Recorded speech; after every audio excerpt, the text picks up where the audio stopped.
Now, this is case number 537 on the calendar in the matter of Barnard versus Burrington. Thank you. You're welcome, Judge. Parties have been sworn in. You may be seated. Miss Barnard, the defendant was your boyfriend for a long time, according to you about 6 years, and it is your claim that he owes you some money. He owes you money for bailing him out of jail twice. You want him to pay the remainder of a lease that you signed together, and something about a symbol for a drum or something. He says the following. He said it's your fault he got arrested in the first place, so that's why you paid the bail. With regard to the rent, you threw him out, so he's not paying the rent on the lease that you had together. And with regard to the symbol that he broke, while it seems to suggest that he did in fact break it, he said it belongs to your father, so why are you suing? Is that your response, sir? Yes. Okay. Let's deal with simple things first. Tell me about this drum thing that you broke. Well, I'm in a band. Yeah. Show, and I had I was down one cymbal because I broke my other one. Her father plays drums too, so she went and got a cymbal from him. Symbol goes boom. Yeah, a crash cymbal.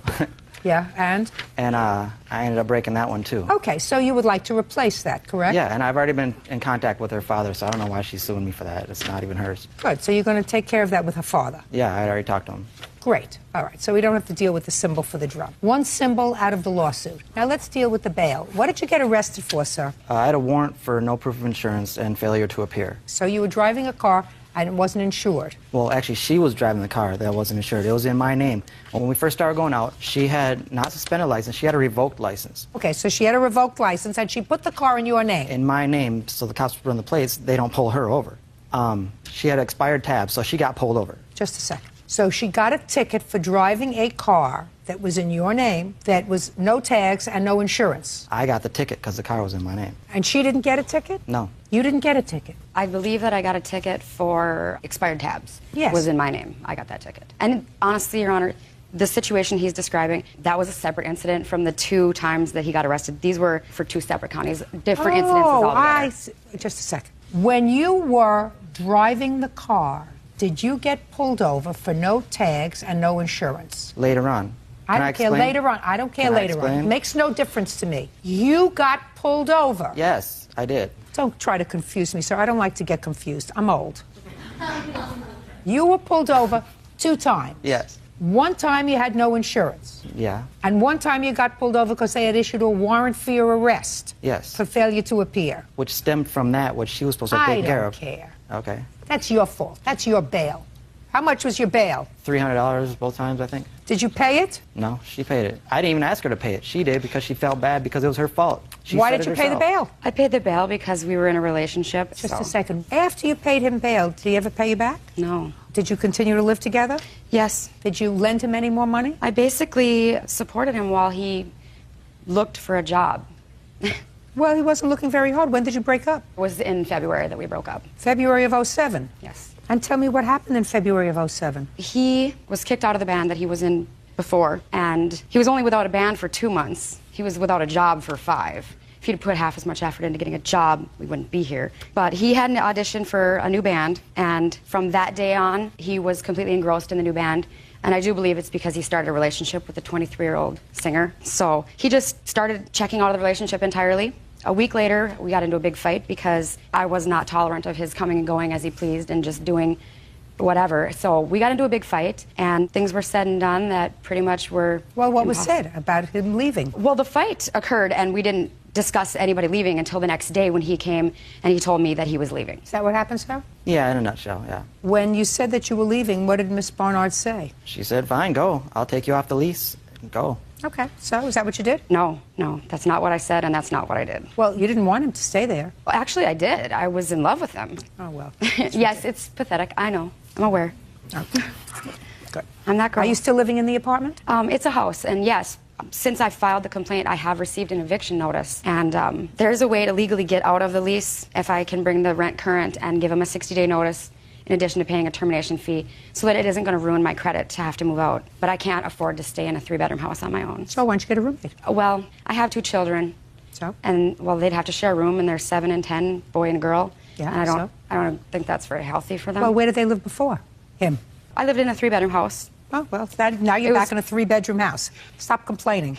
You owe her for the bail. That's your bail. You pay the bail, $600. And you deal with the father with the symbol. Yes. Okay? So you owe her for your bail. As far as the rent is concerned, you live there with your 2 children. That's very nice. Pay the rent. Now, let's get to the counterclaim. You say that she damaged your car. You want to tell me about it? She checked my car into the building the night we had a fight. It was February 17th. We had the fight because I didn't include her in what I was doing that day. You know, I went to see my band, whatever, and because we ended up at a mutual friend's party, she felt that it was her place, that she should have met them first, and so she came to the studio, guns blazing. Okay, she came to the studio and? And she just started raising hell. And? And I came out and she had smashed my car into the wall. Let me see. I have pictures and an estimate. Before I got the estimate, I assessed it myself. The actual estimate is a lot more than what I figured it was going to be. You have insurance? It was insured at the time, yeah. Well, did the insurance take care of it? No. Why? Because I didn't run through the insurance. You know, the insurance was actually in her dad's name. The vehicle is in my dad's name, and the insurance is in my dad's name, and I paid for it. You paid for? I paid for the title transfer, the tabs, 2 months of insurance, and my dad put the car in his name. Whose car is my this? car. It's In my whose dad's name? car. Well, it's in her dad's name, but it's my car. I'm the one paying for it. Judge Judy continues in a moment. And later today, Why does a man not have a checking account but goes to a check cashing place? Explain that to me. Explain it to me so that I believe it, Mr. Krause. real cases, real people. Judge Judy. Jessica Barnard claims ex-boyfriend Sean Burrington owes for rent and bail money. Sean is countersuing, claiming Jessica vandalized his car. Maybe you can resolve this with him when you take care of the symbols. Here, give this back to him. You don't have an interest in suing for the car, Mr. Burrington. The car is not yours. The car is titled in somebody else. Do you understand? Yeah. Okay. You owe her $600. That's for your bail. That's all you owe her. Do you understand? Actually, I really don't. Well, I've just explained it to you. I didn't tell him to leave the house. Yeah, I believe that it was not a good thing for you or your children for him to be in the house when there is constant bickering. So if you were a good mother to your two children, you would have said to him, you have to leave. That's what you would have said. I can't put my children in a position where they're going to listen to constant bickering because you've chosen a band over the responsibilities of keeping a home for me and the two children, and you have another child. Is that right? Yeah. So that's what you're supposed to do. Well, and if you didn't tell him to leave, you should have. Goodbye. $600 is all you get. Oh. That's it. Move on. Parties are excused. You may step out. 15 minutes of fame. Love is blind. She thinks she's an actress. He's a loser. And now the next case. All parties in the matter of Revelorio versus Krause. Step forward. Alita Revelorio says ex-boyfriend Dustin Krause owes for a series of unpaid loans. Miss Revelorio, the defendant was your former boyfriend. Put your hands down. And it is your claim that you loaned him some money. Yes. Mr. Krause says that you were together as a couple, you spent lots of money on each other, but he never borrowed any money from you. Correct. How long were you together? 2 years. Okay, and when was the first loan that you allege you made to Mr. Krause? It was February 12, the 205. Tell me the circumstances surrounding the loan. Well, he was working for his dad at that time, and his work was going really slow. His truck broke down. He didn't have any money, and he said he didn't have his truck. He was going to lose his job. So He was going to lose his job with his father? Yeah. Your father was going to fire you, Mr. Krause? Well, it's not his. Shh. No, Your Honor. No, he would let me work there for as long as I needed to. So your father likes you? Yes, most of the time. Okay, so he said something was wrong with his truck, Miss Valerio. Mm-hmm. And? Yeah. His truck broke down, and my uncle knew a place, and he offered us to bring the truck over there. We say yes. When it was time to pay, he said he didn't have the money. And so I said, okay, you need your truck to go to work, so I'll let you borrow the money, but you have to pay me back. How much did you lay out for the truck? It was $1,200.81, including the towing. They went and towed the truck. Okay, so that was the first loan. That was the first loan. What was the next loan that you made to him? It was November 10. It was $1,000. His truck broke down again. November 10th, 2005? 206. That was a year after. So he hadn't paid you any money? No. Of the $1,200, so you gave him another $1,000? Mm-hmm. Well, we had a serious relationship, and the only reason that I was doing that, it was because I wanted to help him. He was abusing on alcohol and on drugs, so I decided, I said, I will help you again. And I did this loan on November 10. On November 17, he disappeared. He just moved out, and he was already with her. That means he was already cheating. And I asked him so many times, I went to his face, and I said, Those were the two main loans you made to him, is that right? Yeah. Right, Mr. Krause? Yes, Your I'm Honor. listening.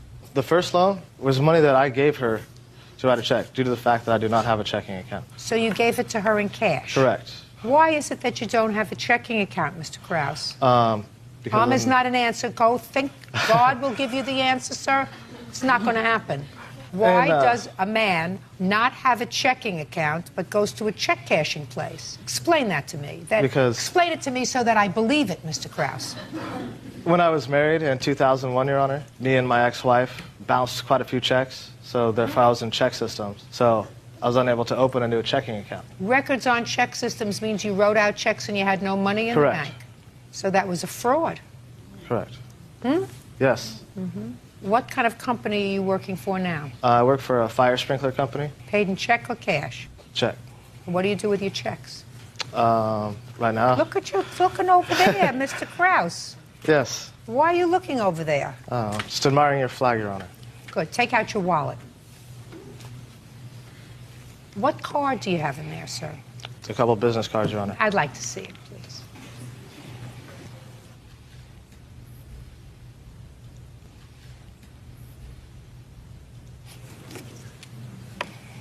Oh, so you have a bank card. It's a savings account, Your Honor, that comes from my union. You have a bank card. Yes. That I Right. just received 2 weeks ago. That, my honor, Just- that's lying. He already has that card for a long time. Long time. Long time. Long time. See the things that you can find out when you look, sir? Yes, ma'am. Your $2,225, Mr. Krause. She trusted you. Yes. She thought you were going to build a life together. Correct. You borrowed money from her twice, and then you disappeared.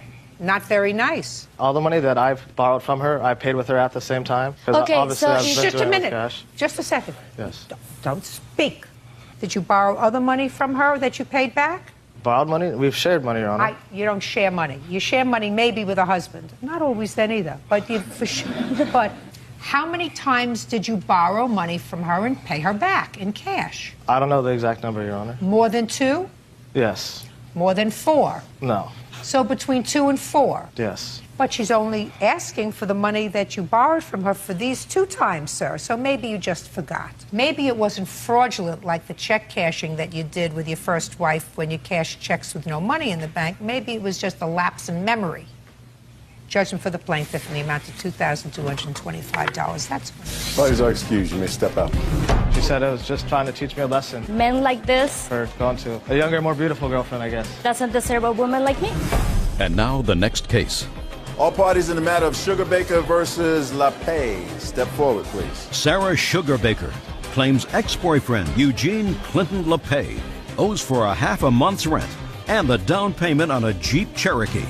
Ms. Sugarbaker, the defendant was your boyfriend for a short period of time. Yes. And then a roommate. Yes. Because according to you, you took an apartment together, but the relationship didn't work out. You decided to stay together as roommates because I actually owned my own house, and then I had him as a roommate for a you time. decided to stay. Yes. Things didn't work out in the relationship, but at some point, according to you, you loaned him money for a car. And you also claimed that he moved out in the middle of the month owing you rent. Yes. Mr. LePay says that you gave him money for a down payment on a car because he didn't have one, and that he moved out in the middle of the month because you made living there impossible after he found a new girlfriend. That's his defense. When did he move into your house? February 2006. Okay, and what arrangement did you make for rent? I asked for him to pay $100 a week. When did you move out, sir? I'm not quite sure.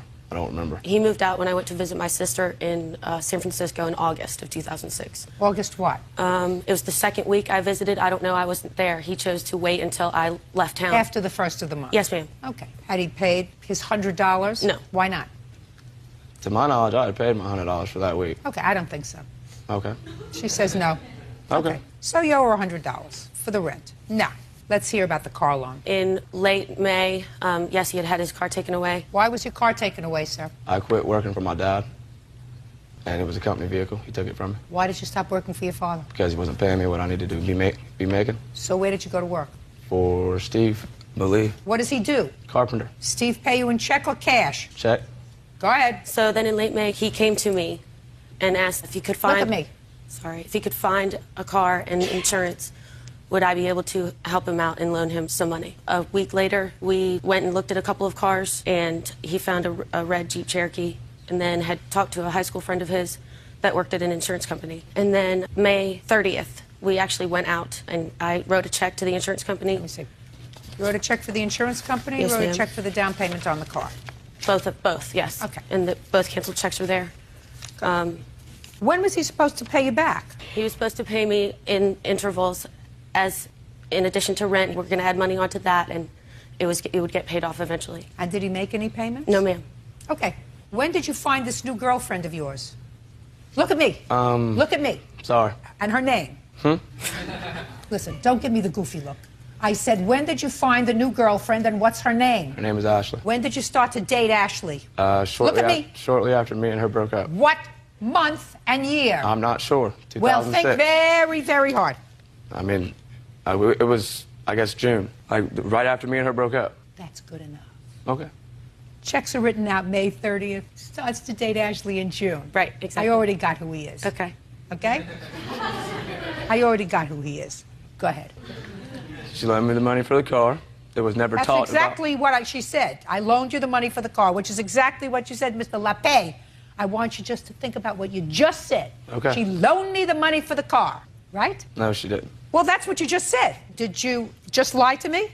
No, I did not. Well, you just told me she When we were loaned me the dating, money for the she car. had gotten a big check from, I guess, her refinancing of a You're mortgage. sweating, Mr. Lapay. You're sweating a lot. I know. Keep going. And then she loaned me the money, or she gave me the money. We went there. And I was put. Know what happens to the body? I want you to look at your friend over here. You see any sweat on him? Mm-mm. The body has a tendency when it gets agitated, especially when you're not telling the truth. All those endorphins start to go. You know what I'm talking about? How old are you? 24. You're hardly cooked, so that I really can't get too angry at you because, you know, you're still mentally probably 6. You know, Yes, you may be ma'am. 24, they may be able to drink, you know, drive a car and everything else, but in a maturity level, you're probably the same age as my grandson. Yes, ma'am. So you owe Miss Sugarbaker money, and you owe her $2,532. And you're going to feel much better about it and stop sweating so hard once you take care of your responsibilities, Mr. LePay. I want you to trust me on that. Yes, ma'am. Aren't you sorry you embarrassed yourself in front of all these millions of people? Yes, ma'am. I know you are. Thank you very much. That's all. Thank you, Judge Judy. Parties are excused. Now, this is case number 596 on the calendar in the matter of Knutson versus Kuntz. Parties have been sworn in, Judge. You may be seated. Miss Knutson, this young lady is your daughter. Yes, ma'am. And your lawsuit says that you and your daughter were out drinking one night, just the two of you. And on your way home, there was an accident. You were driving. Yes. And it is your claim that the accident was caused when your daughter reached over and grabbed the steering wheel because there was some wild turkeys in the road. Yes. And your car was wrecked. Yes. And you think she's responsible. Yes. Not likely. Well, Your Honor, I believe that I would have never wrecked my vehicle if she would have pulled the steering wheel out of my control and drove right into a tree. She never would have had the opportunity had you not been out drinking with your daughter. I had a firm grip on the steering wheel. She never would have had the opportunity to grab your steering wheel if you hadn't been out drinking with your daughter. Where did you go drinking that night? We went to Velva.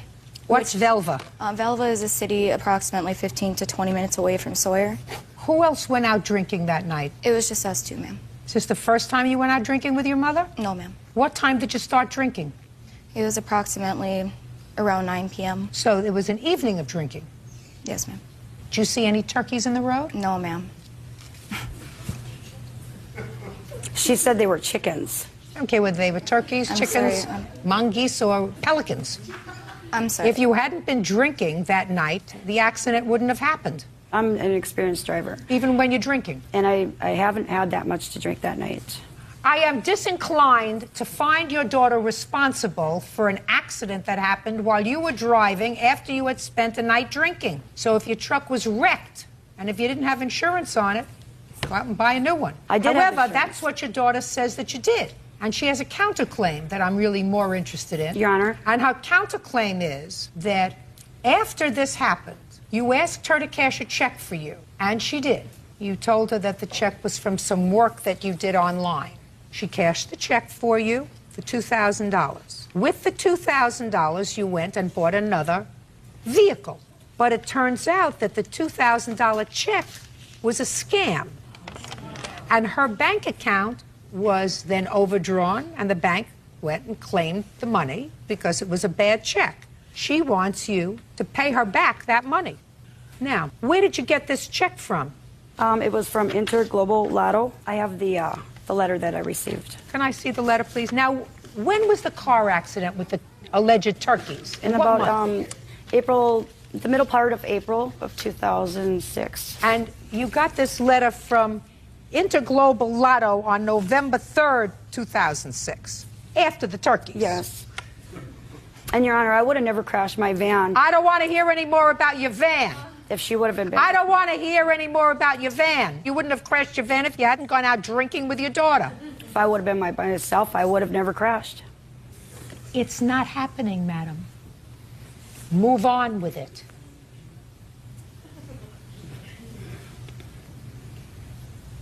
So after you got this bogus letter, what did you do? I got a hold of Crystal, and I asked her if she could take me to our bank, because we both banked at the same bank. For what? To cash the check. That was attached with that letter. Your Honor, I do have a copy of the check. Can I see it, please? And Yes, we ma'am. went there, and they said that I no longer had an account there, so Crystal said that I'll cash it on my account because I have an open account, and the bank teller had her sign it after I had signed it. Good, and she cashed this bogus check for you that any 4-year-old could tell from the letter itself was a bogus letter.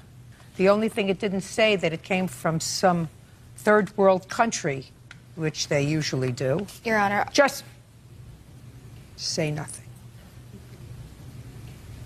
She cashed the check and she gave you the... money after I gave her $250 for... She gave you the money. Yes. And what did you do with the money? I paid on some bills and I bought myself a vehicle. Fine. So you spent the money on yourself, on your bills, which you would have to pay anyway, and a car for you, and it turned out to be a bad check. Who do you think should be responsible for paying for your bills and your car? Her or you? Well, she never paid anything for it.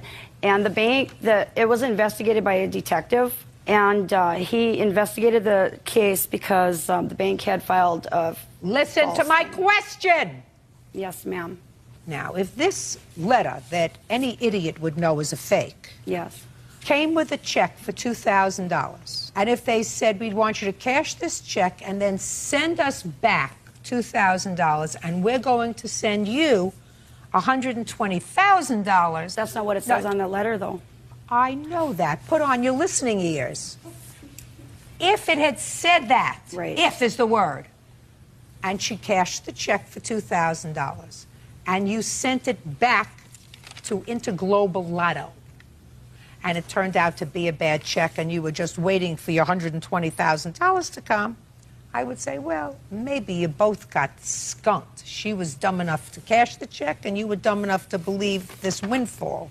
But that's not what happened. Right. You paid your own bills, bills that you would have to pay anyway. You bought yourself things. You had the advantage of the money. So between you and your daughter, who should have to pay it back? You, listen to me, you who got the benefit of the money, or your daughter, who maybe got the benefit of $250. Well, Your Honor, it says on there, though, that that's just to pay the taxes on the $120,000. So I figured I'd spend the $1,900 and then wait until I got my $120,000 and then I'd take care of the taxes. Do you have a lot of children? 5. Are you not listening to what I said? Yes, ma'am, I did. Then try answering my question. Judge Judy continues in a moment. Who should pay the money back? Is that a hard question? No. Is that a hard question? My 4-year-old grandchild could give me an answer to that question, madam. And later today, Did the defendant ever call the police and allege any domestic violence in your home? No, she didn't. Police were never called to your home. She should have, though. I'm not speaking to you. Real cases, real people. Judge Judy. Doreen Knutson says her daughter, Crystal Kuntz, wrecked her car while trying to avoid turkeys crossing the road. You got the benefit of the money. You spent it on yourself. Right. She didn't. Between you, who got the benefit of the money, and your daughter, who did not get the benefit of the money, who should pay the money back? Is that a hard question? No. Is that a hard question? I've repeated it now 3 times. 3 times. My 4-year-old grandchild could give me an answer to that question, madam. Well, actually, I think the bank should go after the company who issued the check, because it's like writing a bad check. They wrote a bad check and they won't honor it. The bank cashed the I would check. like you, Miss Knutson, to make me a promise. I want you to raise your right hand, please. I will never go into global finance. Go into global finance. Because I do not have the capacity. No, I don't want to say that. Yeah, but- well, you don't. Did your mother give you $250? The answer is either yes or no. Yes, ma'am. The reason why she had given that back to me, she was on my savings account at my bank. There was an issue previously, which I do not have the information on, but I have a little sister where I went to my bank one day, my account was overdrawn, and my little sister that's only 13 apparently had a checking account, and there was a check that was deposited into the account that was overdrawn. Come to find out, my little sister that was 13 never had an account. I had to end up paying because I only had $70 in there at the time, and so she felt to pay me that back out of the check that she had received. Was there a problem with your 13-year-old daughter's account? No. No, all right. She never had an account. All right. That was her. Your claim against your daughter for causing the wreck of your car is dismissed. I am awarding her $2,000 on her counterclaim.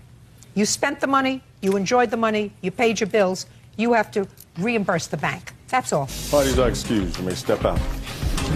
It's too bad that my mother had to sue me. It breaks my heart. I think she just wanted the money for a new vehicle. I thought, maybe she could help me out. There were no turkeys on the road. It happened, like I said, it happened. Maybe not go out as much as we do together. Definitely no going out driving anymore. I just hope I can have my mom back and we can be the same as we used to be. We'll put it behind us and continue to have a good relationship.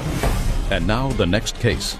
All parties in the matter of Clark versus Schwegler. Step forward. Douglas Clark is suing his ex-girlfriend, Marlena Schwegler, for stealing his belongings when she secretly moved out of his home. Mr. Clark, the defendant, was your girlfriend. She moved in with you a couple of years ago, lived with you. One of her children, she has a couple of other children that came to visit periodically because she shares custody of those children, according to what I read, with another ex-husband. She lived with you for 2 years, and you came home one day and you found your home stripped. Yes, I did, Your Honor. She moved out and, according to you, took property, and the property was yours. The defendant says that she only took what was hers, and she had very good reason for leaving without giving you appropriate notice or doing things in an orderly fashion. So I have a few questions. How long did you live together, Mr. Clark? We lived together for 18 months, Your Honor. From when to when? From July 2005 until February 2007. And, Mr. Clark, I have specific reasons for asking these questions. Between July of 2005 and February 2007, did the defendant ever call the police and allege any domestic violence in your home? No, she didn't. Police were never called to your home. She should have, though. I'm not speaking to you. From July of 2005 until February of 2007, were you employed on a regular basis? I was employed by 2 jobs, Your Honor. And between July of 2005 and February of 2007, was the defendant employed? She was employed for 2 months out of the 18 months she lived with me. Which 2 months? Right before Christmas of 2006. Where were you working in December of 06, Ms. Schwingler? Maid Pro. What was your starting day of work? October 05 until December 05. And for the remainder of the time that you and the defendant lived together, you were unemployed? Correct. Were you working on a full-time basis or a part-time basis? It was full-time. And the reason for leaving, why I left, too, also, is my daughter became quite ill. And it was very stressful for myself and, just going through it with working and also... Were you working at the time that you moved in with Mr. Clark? No, I was not. And your daughter wasn't ill? No. Right. That was in July of 05. Correct. And in August of 05? I was not working also. And your daughter wasn't ill? Okay. When you left in February of 2007, you left without notice. Correct. You had rented an apartment. Correct. What day did you leave? It was February 28th, I believe. Is that correct? That's correct, Your Honor. It was a Wednesday. On February 27th, where did you sleep? In what bedroom? At the house? Yes. I slept in my daughter's room. Is that correct? That's correct, Your Honor. When did you stop sharing a room with Mr. Clark? Probably a good year after being with him. Is that correct? That's correct, Your Honor. Well, I assume there was some reason that you were no longer living as a couple after a year. Yes. You want to tell me what that was? Things just went sour when she started going out Friday nights. She started going out Friday nights to a bar, and she never knew when to come home. Well, so you were aware that there were problems. Yes. Did you ever discuss the problems? Did you go for counseling about the problems? We discussed the problem, but things didn't change because every Friday night while I was working 2 jobs, she still went out partying. And Okay. What furniture did she take from the house, sir? furniture she took from my house were the 3-bedroom sets I purchased, along with all the Just a second. 3-bedroom sets. along with all the dressers, 3 TVs, a pre-lit Christmas tree, 2 wicker chairs. Okay. And the 3-bedroom sets were purchased because her children would come to visit. Exactly. Okay. They have to be returned. Listen to me carefully. Carefully. There are ways to take care of business and there are ways not to take care of business, Ms. Schwingler. And what you did was you lived with this man for 1.5 years. It didn't work out. You moved into his home with one of your children, and according to you, 2 of your children came periodically for visits. According to you, you worked marginally. Less than 1/4 of the time that you lived together, you were employed. So you were not contributing to the household. And it is clear. Oh, I contributed. It is clear you were not contributing financially to the household. You have children living with you? No, I don't, Your Honor. So you, your daughter, and 2 other children were living there and were being supported for the most part by Mr. Clark. In my judgment, you owed him a sit down and saying to him, I'm leaving. I'm leaving, and I believe that I want to take this property with me for this reason. I believe you bought the 3-bedroom sets for my children as gifts. Can I just say something? Sure. If, in fact, Douglas was that type of person where you could sit down with him, that's the way it should have been done. He was very abusive, that's the way I needed to do it. I could not sit because I feared my children's safety and my own, because when he became drunk, he was abusive. Then many Then times. you take your daughter, listen to me, madam. Then you take cannot your say daughter and leave. If you were legitimately afraid for your own safety and the safety of your daughter, then you don't do anything to antagonize him, like taking the property that you took that you didn't buy. You didn't buy it. They were gifts. No, they weren't. They were gifts. No, they weren't gifts. Oh, yes, they were. No, well, They that's were. why you're here in court, for me to make a judgment. And there is no question that when he purchased the bedroom sets, he bought it for your children when they were in his home. That's true. But there is no question in my mind, madam, that he did not say to you, just put on your ears and listen, I'm buying these bedroom sets. If it doesn't work out between us, you can take all the bedroom sets and all the furniture and leave with... There's no question he didn't say that. He said, I'm buying these things. I want the kids to be comfortable when they're here. And I assume that we're going to be together. But he didn't say to you, when you want to leave, you can take all that stuff with you. You got it? Because that doesn't make sense. Now let's get to the television sets. The television sets, Your Honor, I have a duplicate copy of the television sets that are similar to the television sets. No. I want to know when they were purchased and by whom. The television sets were purchased in November of '04. Before she moved in. 8 months before she moved in, Your Honor. Is that correct, Miss Schwingler? Yes, we were getting the children's rooms ready. Yes. Fine. that's They correct. go back. They go back with a marshal in 5 days. I will prepare an order. You can go and have it picked up with the marshal. Do you understand? Yes, I understand, Your Honor. But will the bedroom sets be in the same condition as they were when they left my premises? I certainly hope so, sir, because Miss Schwingler says she was afraid of you. It would be very foolish of her to return the property in damaged condition. If she does, we will give you a tape of this case, and you take her to small claims court, and you sue her again. But don't bring her to me. Do you understand? Yes, Your Honor. You understand? Yes, Your Honor. We will prepare an order. The only thing is you're going to have to go and get the stuff. But it's coming back to you. You have no right to take that stuff, madam. You had no right to take his television sets, which you didn't purchase, or the bedroom furniture that was purchased for your children when they were living in his house. That's all. Step out. Parties. Your Honor, this is case number 567 on the calendar in the matter of Schiller versus McCraw. Parties have been sworn in. You may be seated. You're welcome. Miss Schiller, this is your daughter, and you're suing her for a loan that you made to her when she was pregnant and you wanted to help her get her finances in order. Your daughter says that you did, in fact, loan her some money. However, you also stuck her with a year's lease on an apartment that you signed together when she was 8.5 months pregnant, so you're even.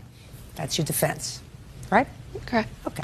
I gather from your papers, Ms. Schiller, that you and your daughter had a sort of up-and-down relationship for a while. Would that be a fair statement?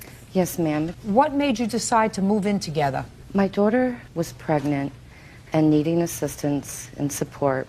I thought that her and I moving in together would not only help her to get back on her feet, but also to help her get her credit back in good standing. Where do you work? I work for myself. I'm a housekeeper. You and your daughter rented an apartment and both signed a lease. Yes, in what ma'am. month?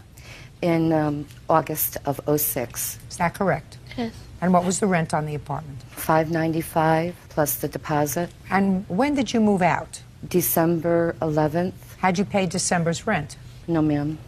Okay. Now tell me about this loan that you made to your daughter. Well, my daughter had... She had a whole bunch of credit cards. Yes, ma'am. Okay, so we know that. And you wanted to consolidate those credit cards, so you put it on And your manage credit it. card. I put it on my credit How card. much? $48.57 and 80 cents, I believe. And you made no payments on this? I had made one payment Of how much? of $100.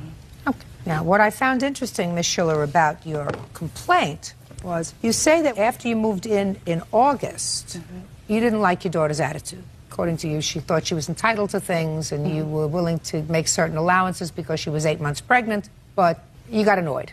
And you wanted her to sign a note for this loan. And she did sign a note. Is that right? She did. And after she signed the note, you told her you were moving out. I'd like to explain, if I may. Go ahead. That was not why I moved out. It was... Not why. I didn't say it was why you moved out. You said, I made Patsy sign a piece of paper stating that she would pay me $200 a month Yes, ma'am. towards the credit card just to play it safe. After Patsy signed, I told her I was moving out. I was misunderstood. That's not my intention. My intention was That to wasn't a misunderstanding. continue what I had been doing to help Patsy. The only reason I moved out was because of the aggression that was going on between us. So is what you're saying your intention was to have her sign this piece of paper and move out but continue to pay your half of the rent? No, ma'am, I had no intentions of moving out until the physical altercation happened between Patsy and I. Well, tell me about the physical altercation. That's not the way it appears in your complaint, Ms. I'm Schiller. In sorry, your I- complaint, it appears that you had to sign a piece of paper, you told her you were moving out, then you got into an altercation with her where you were fighting over this piece of paper. That's what you wrote. I had always had intentions of this being only temporary because I have my own life. I was assisting my daughter, and the only reason I moved out was because of the physical altercation that we had. I'm sorry that it's not right on the paperwork. Well, tell me about the physical altercation. Well, after my daughter and I had wrote the promissory note, we talked about it, and then I sat back and I explained to Patsy that I did not like the way she was behaving. I thought that, to take advantage of me after I created a business for her. No, just don't go into what you did for her. Okay. You didn't like how she was behaving, and? So after this conversation, it made Patsy mad because I told her I didn't appreciate what she was doing and that she was not being appreciative of what I was doing. And I told her that she needed to work things out from here on in. And it made her mad. What does that mean, you have to work things out from here on in? I wasn't Ms. going McGraw, to be you there want to to tell me solve what your her mother said to you? problems. She's skirting around the issue. Okay. The whole situation started where she didn't like my attitude and thought that I was expectant of certain things. It was actually my birthday, and my father helped me out and bought me a new mattress. I was 8 months pregnant, sleeping on a bad mattress. It wasn't a good situation. My mother would rather I chose between parents. No, so Your what Honor, happened? that's So not true. Anyway, Shh. okay. So your father bought you the mattress. Mom basically didn't like that I had accepted help from him. We had had a bad weekend. What did she say to you, Miss McGraw, about About accepting the mattress from your father? That I used him to get what I needed out of him. He lives out of state. We don't see each other often. I also own my own housekeeping business. In my 8th month, we started working together because there were certain things that I couldn't complete myself. That Monday we went to work and we had another lady working with us. And my mother was talking to this lady and basically digging, saying how, you know, children were so unappreciative and ungrateful and this and that. And Your Honor, I she took was it. talking. I'm sorry. I took it personally. And I told my mother that I wasn't going to be exposed to this stress, that I didn't want to work with her anymore. I would find somebody to help me with my accounts, and she could keep the person that we hired together for her accounts. She insisted that if I wasn't going to work with her anymore, that she wasn't going to take me home. I needed to walk home. So 8 months pregnant, I think I got 3.5 miles before my sister finally came and picked me up. That night we went home.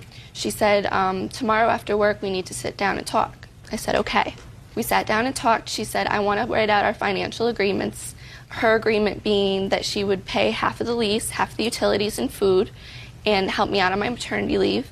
And she had consolidated a debt for me, and I was going to be able to pay that back. I insisted that we write the agreement out on one paper. You know, her half of the agreement, my half of the agreement. She insisted, no, we'll write it separately. You sign your agreement, I'll sign mine. My mother manipulates situations, and I should have known better, but I did. Just tell me what happened after I you did sign my half of the agreement, and as I handed it to her, she said, Patsy, you're on your own, I'm moving out. I went to take the contract back from her, which resulted in a physical altercation. Gotcha. I was backed into a corner. purse. She pressed up against my belly and slammed my arm against a furnace. Okay. Your Honor, And- that Not ugly. is not true. Judge Judy continues in a moment.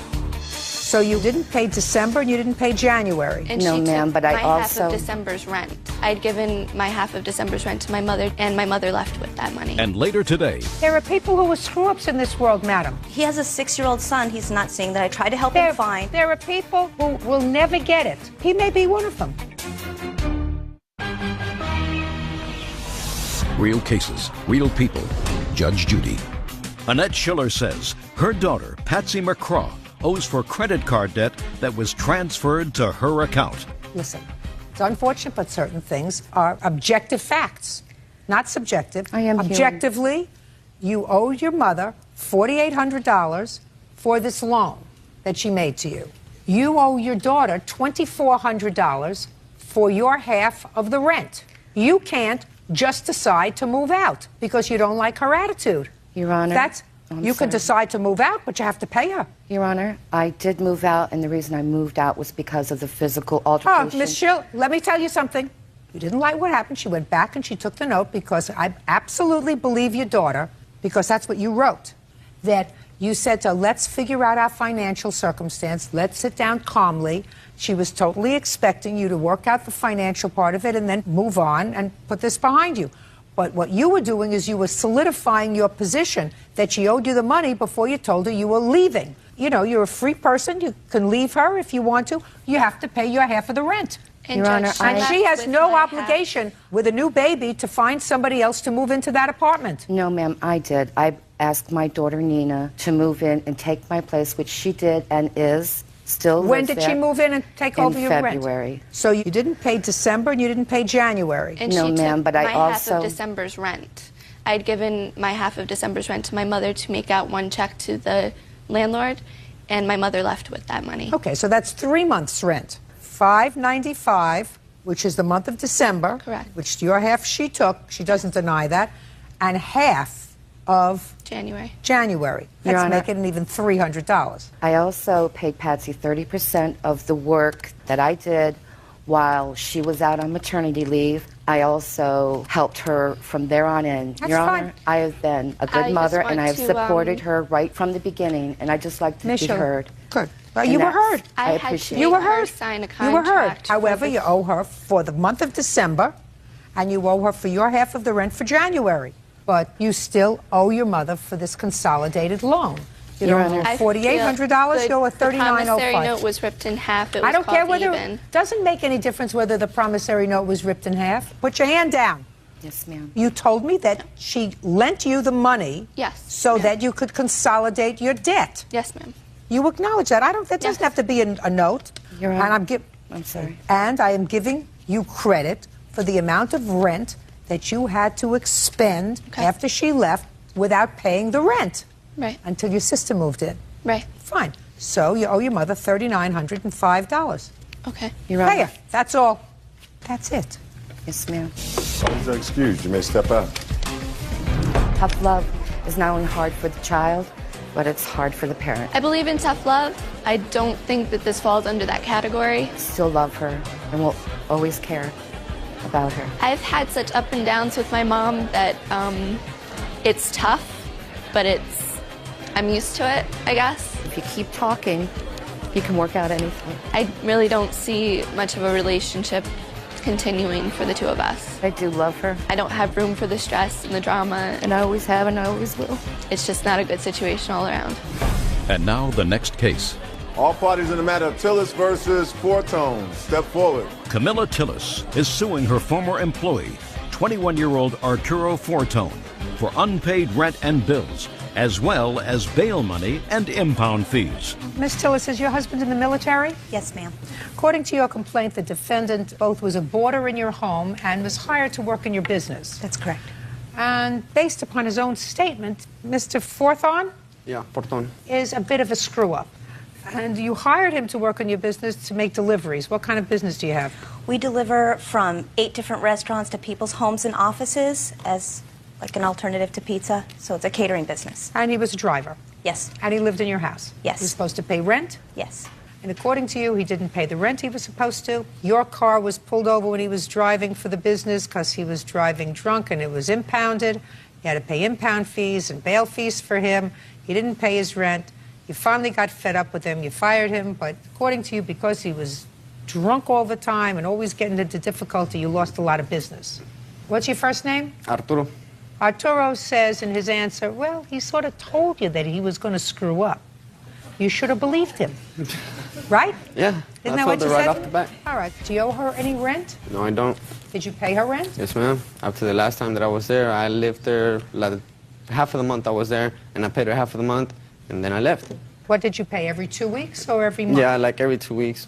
Every 2 weeks I'll give her half. and When then- did you, Arturo, we're going to talk honest with each other. Oh, yes. Do you understand? Mm-hmm. When did you hire him? In May. He was driving your car during the first instance. My husband's And tell me what happened. He got pulled over for DUI? Yeah. The car was impounded? Yeah. Show me your check to get the car out of impound. That I do not have because they were very uncooperative at the impound place, but I Not do.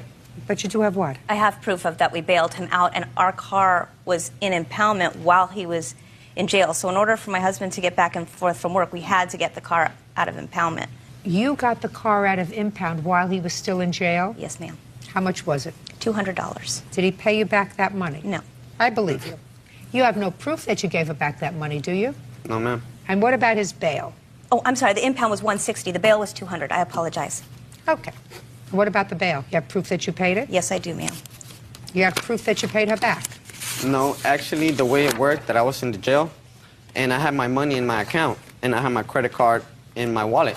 So I told one of the CEOs for there to get my wallet so I could bail myself out.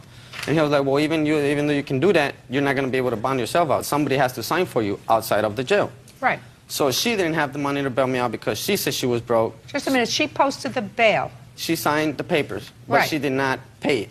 I paid it out of my pocket. Well, when did you give it back to her? That's the thing. She didn't pay it the cash. The jail handed her the money to go bail me out. Like, it was a transaction between the jail and me. And she was just like the middleman that I had to mean, sign you the gave her paper. your credit card.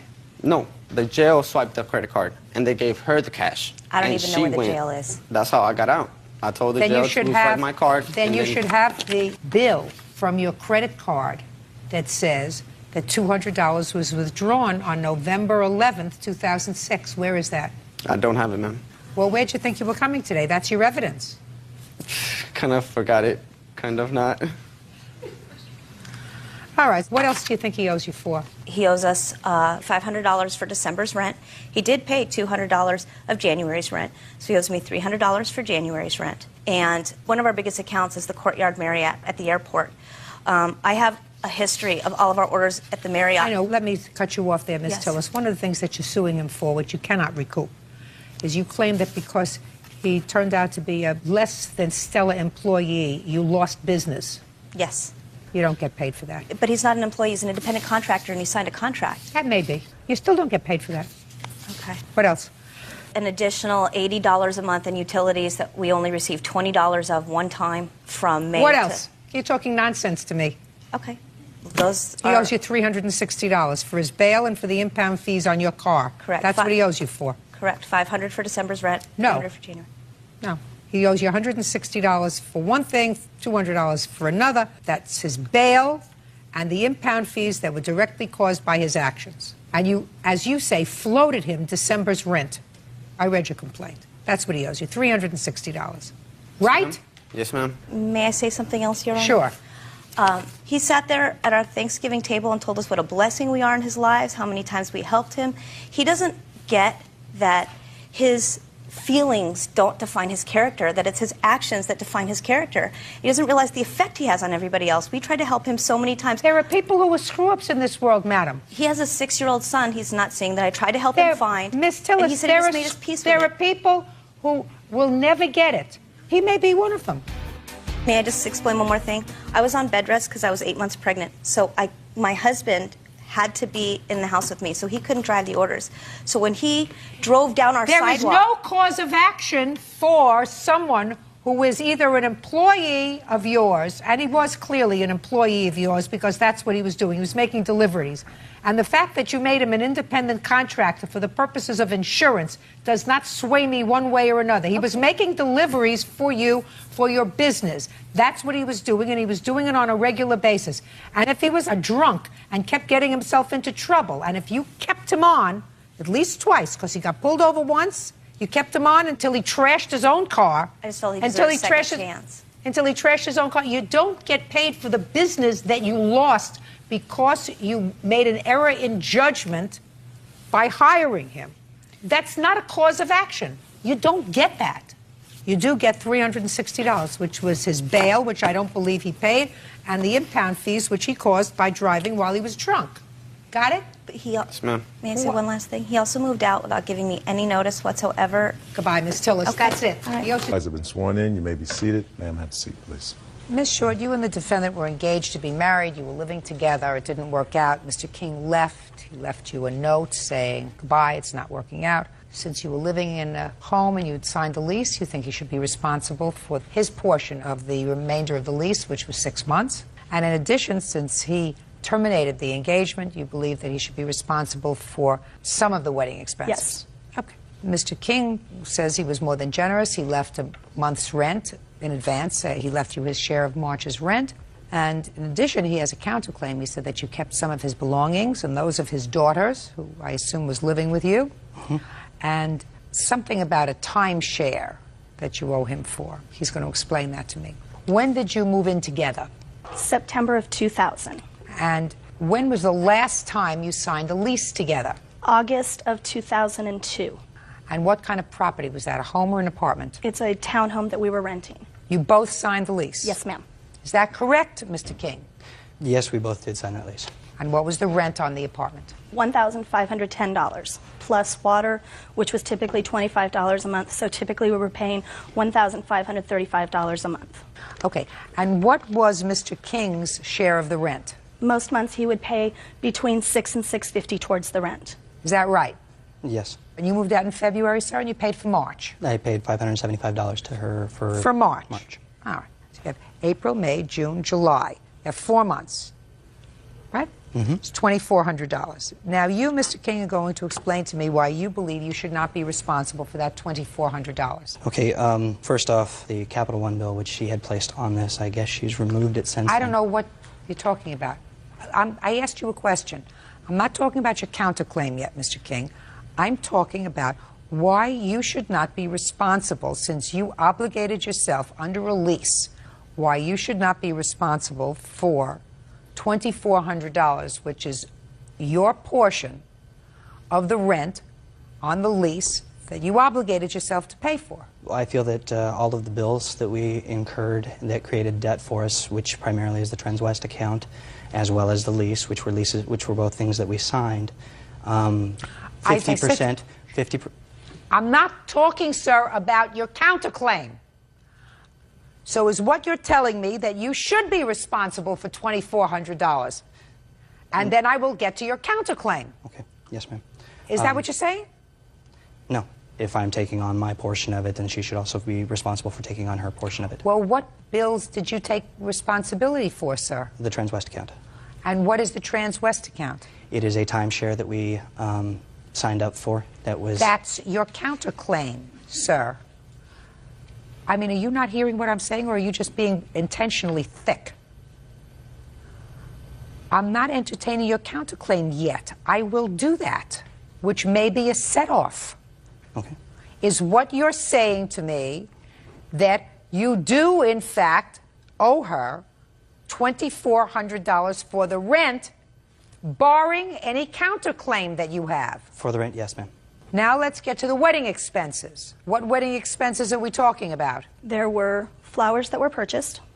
And flowers purchased? Yes, ma'am. Originally, I was going to put the flowers together myself into the bouquets and the headpieces. These are the flowers that you purchased? Yes, ma'am. And in turn, we then turned around and had somebody put them together for us. I feel that, seeing as how those flowers could have been used for other things, had they not been converted already into bouquets and headpieces and such, that he should have to pay the cost of having the flowers put into wedding pieces. Why? Because of the fact that I numerous different times after he started getting cold feet asked him, is this wedding going to go forth? And he numerous times kept ensuring me, yes, this wedding is going to go forth. The wedding dress is also there because the wedding dress was actually a second dress. I had hired someone to create a dress for me because we were originally going to do a medieval wedding. And so I had purchased fabric for that, had hired someone to do the dress for me, and then his mother kept saying repeatedly that she wanted a more normal wedding, a more traditional wedding. So I asked him, he said all he wanted was to marry me. Seeing as how we were going to be together and sharing all these expenses would be no problem at all. So I took the fabric, gave it to my sister. She was going to take the fabric that had been purchased to make my original dress and was going to make our flower girls and junior bridesmaids dresses, and I purchased a second wedding dress.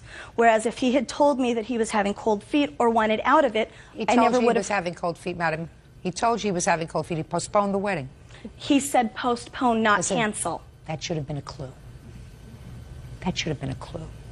Somebody says, they're having some problems here. The wedding's going to go forward, hon. You know I want to marry you and I know I love you, but I'm really not quite comfortable.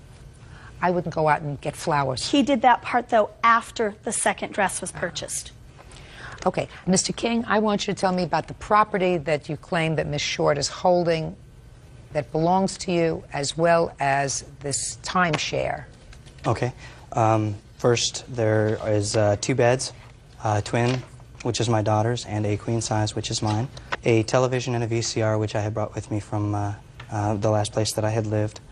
A computer, which I had purchased back there, and then a monitor that we had purchased when we were in a relationship together. Those are the primary items that I Well, have you listed. said we purchased the monitor. Certain things you say you purchased, and some you said we purchased a monitor.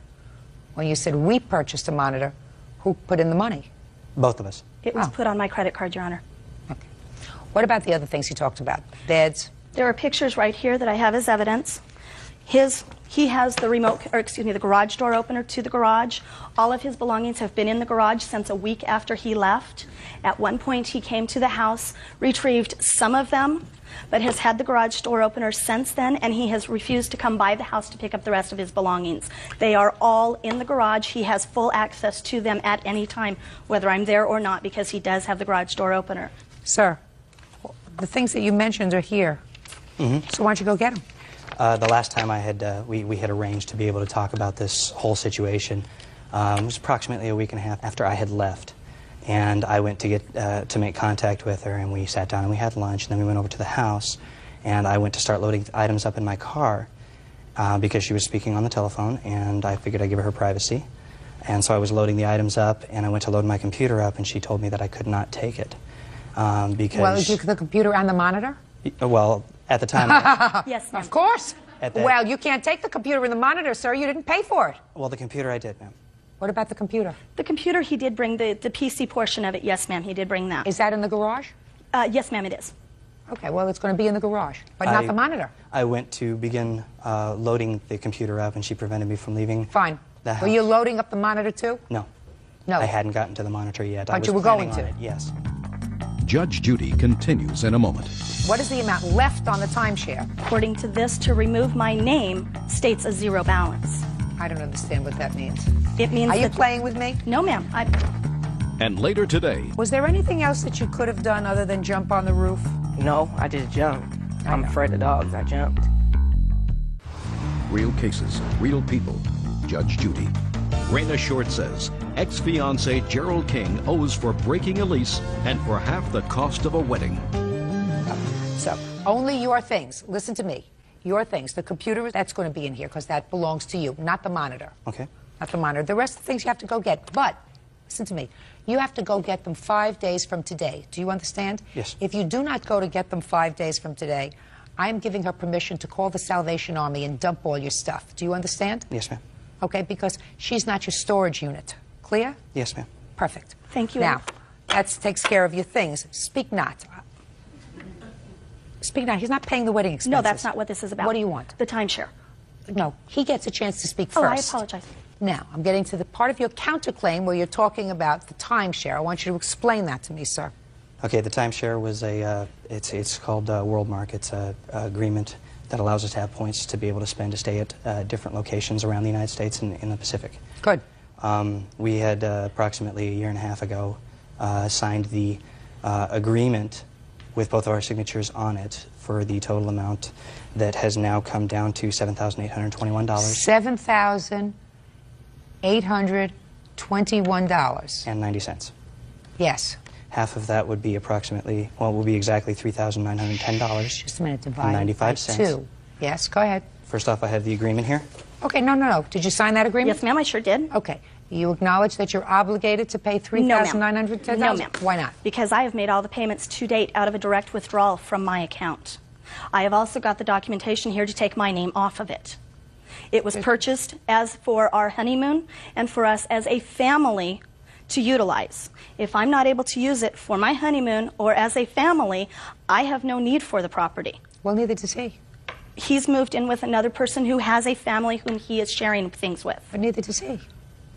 But has he used the timeshare? Have you neither used of it? us have. Yeah, And but I you're have taken my name off of it. Well, you can't. You can't. And the fact Ms. that... Short, you can't take your name off of it. That's just like him saying to me, I'm not living in the apartment anymore. I'm taking my name off the lease. You know, that's what I've done. I called the landlord and I said to the landlord, take my name off the lease because I'm not living there anymore. Then we all wouldn't be here. I'm also the one that has made all of the payments so far. You made them together as a unit. The two of you signed a contract for a timeshare. You cannot unilaterally take your name off that contract to his detriment, and he cannot unilaterally take his name off the lease that he signed to your detriment. That's it. I don't get into who paid for more and who paid for less as far as gas and eating out and ice cream and entertainment. That wasn't what I was addressing, ma'am. Yes, you were. You were saying the household expenses were $3,400 and he didn't even pay 50% of it. And what I'm saying to you is that was your financial arrangement. Your financial arrangement was he would give you a certain amount of money, you would put it in your checking account, and you would pay the household bills. And one of the bills that you paid out of your checking account was the timeshare. Ms. Short, you don't like the answer, but unfortunately, that's the answer. There are two contracts. One's for a lease, one's for a timeshare. Each of them are obligated under those two contracts. What's left under the timeshare, unless there is a different amount left under the timeshare, is there? Yes. Okay, good. So what is the amount left on the timeshare? According to this, to remove my name states a zero balance. I don't understand what that means. It means Are you playing with me? No, ma'am. Mr. King, $2,400 is what you owe her for rent. And the court will draft an order that she is to pay 1/2 of the remaining balance on the timeshare contract directly to the company, and that her check for $2,400 will be held until the clerk ascertains what exactly is left. Now, if in fact the amount remaining is greater than the $2,400, as you seem to indicate it is, that amount will be deducted from the $2,400, and that amount will be given over to the timeshare company. Does that sound reasonable to you, sir? Yes, ma'am. That way, everybody is bound by the terms of their contract. Does that sound fair? Yes, ma'am. Very good. Goodbye. Why does that excuse me? Step out. He struck up a relationship with this other person I knew how she would react, 6 months before he walked out, and I wanted a chance to be able to tell the kids goodbye, still telling me all along that we were still going to get married. and I knew I would not get a chance to. If you have doubts, trust your doubts. And now the next case. All parties in the matter of Eagles versus Adams. Step forward, please. Hairdresser Kealunda Eagles is suing her daughter's friend, 19-year-old Laytoy Adams, for damaging her car when she jumped on the roof. Laytoy says she was being chased by a dog. Miss Adams, according to what I've read in Miss Eagle's complaint, you were playing outside with the plaintiff's son. Is that right? That's right. And at some point, something happened, and you jumped on the hood of her car. Correct. When did that happen? When I heard a dog chasing me. You heard a dog chasing you? Yep, I heard a dog barking from behind me. I assumed it was running after me and Nathan, who was playing. So Nathan ran away? Yes, and I jumped on the hood of Kia's car. And you damaged it? Yes. She wants you to pay for it? She told me I didn't have to. After I suggested I pay for it, she said she wasn't materialistic and I didn't have to pay for her car. Is that right? Yes, I didn't really press the issue. I was supposed to sell the car, and when they saw the car, they no longer wanted it because it's over $2,000 damage done to the car. Of course, if the roof of the car is dented, it's going to reduce the value, but did you tell her she didn't have to pay for it? Well, I had mentioned it to her. I told her don't worry about it at the time. Then I called her and I told her that I was supposed to sell the car and they won't accept it like that. And so I told her that she had to pay for it. So How much after the incident did you tell her she had to pay for it? Probably about 2 weeks. Okay, you have a picture of the car? I sure do. Let me see. What kind of car was it? It's a 97 Ford Taurus. Where is it now? It's at the hotel. So you're still driving it? Yes. Not as bad as I thought it would be. Those are just the pictures. There's a lot of waves on top of the roof. There's plenty of waves there. Okay. It's very noticeable when you're on it. When did you purchase the car? About 2 years ago. And how much did you pay for the car when you purchased it? We'll say $7,200. Now, you said you were going to sell the car. Why were you selling it? Because I want a new vehicle. And how much were you going to receive from the car, from the purchaser? Well, I guess he would say like maybe $35,000, $4,000 towards a new vehicle. Were you trading the car in? Is that what you were going to be doing? Exactly. You were trading it in? Yes. Now, you have an estimate to fix the roof? Yes, I do. May I see it, please?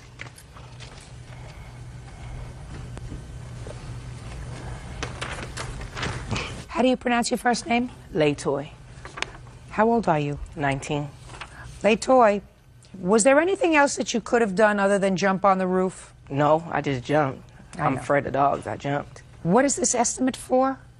That's for them. They're going to cut out the top of the roof of the car, and they have to replace it with another roof and do other things to it. When you took the car back to the company when you were going to get a new car, how much did they say they would give you for the car as it was? Well, after he told me that he couldn't take it like that, I just began to get mad, and I just said, forget it. And then I took it to some appraisers to tell me how much the damage is. And then after I got it fixed, I was going to take it back. So what do you think? I feel that in L.A. I could get it done cheaper if I was to do it. Well, did you tell her that? Yes. After I was served papers, I did suggest that, and it was negative. So. What do you mean it was negative? She said that she has someone that does her car for her on a regular basis when something's wrong with it. And who is that? That's affordable repairs. Is that one of the estimates that you have here? Yeah, that's the main one. That's the one I take my cars to. Look, I don't think anybody thinks that this was her fault, that the dog ran out. But it was her fault that she chose to jump up on your car when there were other alternatives. The dog started to chase after both of them. She ran one way and Nathan ran another way. They were halfway down the street before she jumped on my car. But maybe in her head, she's thinking he's still chasing her. There was a fear. Okay. There was a fear. But it's not your fault. No, it's not. And the defendant had other options. The defendant has to take care of this damage. Do you have any insurance I on the had car? other options. You had other options. All right. He didn't jump up on the car, did he? Nope. Why don't you run the same direction he ran in? We were running the same direction. I took 2 steps and leaped on top of a car. He didn't. Dog didn't get you, did it? Mm-mm. All right. I don't think that there's any fault or blame here. You just didn't exercise good judgment. Judgment for the plaintiff in the amount of $1,873. That's all. Thank you. Okay, thank All right, you. parties have been sworn in, Judge. You may be seated. Why don't you sit down, young man? Mr. McClure, this is your former wife, Yes, Your Honor. and this is your son Yes, Your Honor. that you had together. Correct. You have one child together? Yes, only one. And how long are you divorced, Mr. McClure? Approximately a year and a half. When you were divorced, where did your son live? Initially lived with my wife. For how long? Approximately 2 years. Okay, and then came to live with you. Yes, as of the end of July of this year. Both you and your son are plaintiffs in this case. I'm going to hear from you first, and then your son and I are going to have a discussion. Your son came to you in July. You were under a court order for support. Support order was for how much a month? $677 a month. Your suit claims that that money was taken out of your salary for the month that your son was with you, and so therefore you've overpaid child support. Correct, until we could get the paperwork in on the modified divorce order. Mrs. McClure, you do not deny the fact that he overpaid the $677 for that month. No, ma'am. So what's the issue? Why don't you return it? He had continually told me that I was to spend every single dime of child support on Camden. That's not true. Shh. She's giving me her reason. I just did. I knew that it was an overpayment. Well, if you knew it was an overpayment, you did the wrong thing. But and if you did the wrong thing, you have to pay him. I also tried to pay him back. No, according to you, try to pay him back $10 a week. Or $20 a week. And that's unacceptable, because it would be unacceptable, Ms. McClure, if you were the recipient of child support in the amount of $600 and change a month, and he decided he's not going to pay you the $600 a month. He's going to give it to you in dribs and drabs of $20 a month, and he'll catch up when he wants to catch up. That would be unacceptable to you. It's unacceptable to him, because he had the responsibility of supporting the child during that month, and you have the responsibility of paying him back the money. You should have sent it back as soon as you got it. We understand each other? Yes, ma'am. So your claim is for $677? $624 and change. $624. Just saved yourself $50, Mrs. McClure. That's what you're entitled to, and that's what you're going to get. Understood? Yes. Now you can stand up. What's your first name? Camden. Why did you go and live with your father, Camden?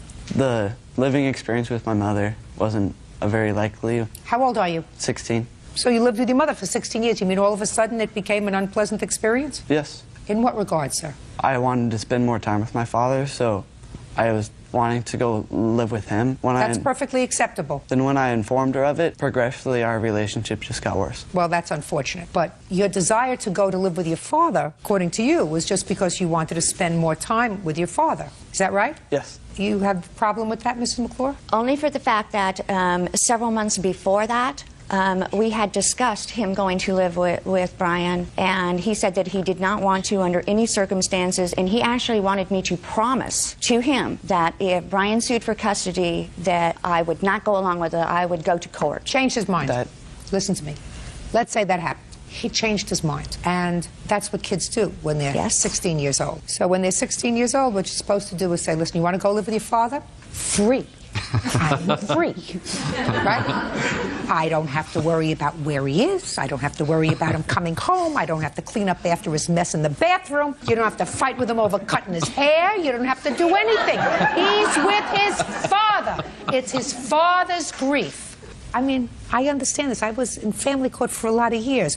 You get hurt. You get a little wounded. It's a natural phenomenon that you get a little wounded. But, you know, what I'm telling you is, for the first time in your life, as an adult, you're going to be free. If nothing else, I'm going to make you feel good about that. Because it's not anything that reflects on your parenting. He had a wind that went through his brain. Today, I want to go live with my father. We can pal around together. We're going to be buddies. I want to bond with him a little bit. Terrific. You have other children, sir? I live with my current wife, and we do have a 5-year-old daughter together. Great! Now you got 2 kids to worry about. Yes. You are the man. Good for you. Fun. Definitely. Good for you. Okay, now Camden. Yes. This is why your father has included you in this lawsuit, because you're a minor. Now, you had use of a car when you were living with your mother. The car was her car, because it was in the judgment of divorce, according to what I read, she got that car. Is that right? Yes, ma'am. Is that right, sir? Yes, Your Honor. Good. And according to your mother, she put in a lot of money in the car to make it drivable, and you drove that car. And according to you, you put in some money also. You put in, I don't know, rims and the things that kids put in cars, right? Actually, I made it runnable. Mr. McClure, I don't want to hear you encouraging him at all. Do we understand each other? Yes, Your Honor. This isn't supposed to be a bad thing for him. This is supposed to be a good thing for him. Yes, it is. That he's come to live with you, he's got a mother, she loves him, he's supposed to love her, not be angry with her. I'm a little angry with you for including him in this lawsuit, for even permitting it to go forward without saying to him, Camden, you're wrong, this is your mom's car. I got a car when we got a divorce, she got a car when we got a divorce, this is her car, it's not your car. That's what you should have done. If I may, Your Honor. Yes? The car was purchased approximately when Camden was 12 years old, and everybody in the family was under the understanding... I don't care what the understanding was. You were living with your wife at the time? Correct. All right. Listen to me very carefully, sir. Now you're divorced, and in the judgment of divorce, she got the car. Did you take a car? I took a vehicle, yes, and she received this vehicle. And if she got one car and you got another car, then what you do is you want your son to have a car, give him your car if he comes to live with you. He does. Don't say to him, that was your car. Everybody understood it was going to be your car when you turned 16. That's correct, How many Your cars Honor. did you give her? 2 cars or 1? 2. 2? Yes. From you? Yes. Tell me. 87 Buick Riviera and the 86 Pontiac Trans Am. And what did you get? An 86 Trans Am and my 93 Chevy pickup. So you did a little bit better. By about 5-6 years. Yeah, the only vehicle that I had payments on was the pickup. Listen to me. You did a little better. Yes, I did fine. Good. So now you have 2 cars, and she has 2 cars. And if your son comes to live with you, give him one of your cars. He currently has his own vehicle, Your Honor. Perfect. Then why are we here, Camden? Because some of the parts that I put on that car to make it runnable, so I worked for those and installed them. And you used the car? Yes. Did you pay for the car? No. Did you pay to have the repairs done on the car other than the few parts that you put in? All the repairs that were done were by myself. You put in all the repairs since you're 12 years old? Me and my father, then. I'm talking about you. It's not your car. It's your mother's car. She let you drive it. You don't belong here suing her. We understand each other? Yes, ma'am. Judge Judy continues in a moment. You are the custodian for his money, and you can't take it out. I didn't necessarily spend it. Camden did. And later today... The cop pulled me over. I had a 12-pack, but there was only 6 of them left. Was inside your belly? Inside your little tummy? 6-pack? Yes. Real cases, real people. Judge Judy. 16-year-old Camden McClure says his mother, Gay McClure, owes for the value of car parts and for closing his savings account. Now, let's talk about this bank account that you claim your mother closed out and took your money. How much money was in this bank account? $528. And where did you get it from? Working for my grandfather, yard sales, things like that. When was the account closed? August 25th in 2003. Did you put any money into that account, allegedly, after August of 2003? No. Well, you were still living with your mother then? Yes. Tell me what happened with that account in 2003. I do not know. She said that she closed the account. You closed the account in August 2003. Why? Because we lived way out of town.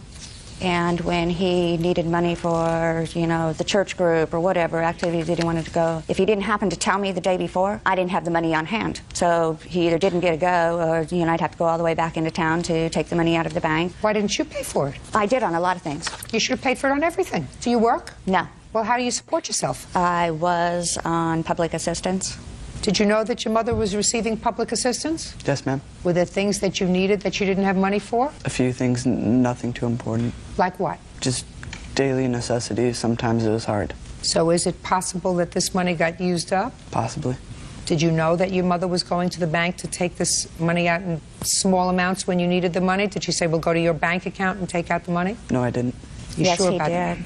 Yes, he did. And it was even under his suggestion, Mom, why don't you just close the account, have the money here at the house, so you don't have to worry about running all the way back into town and running back when he would want money for something. Did that something. sound familiar to you, Camden? No, ma'am.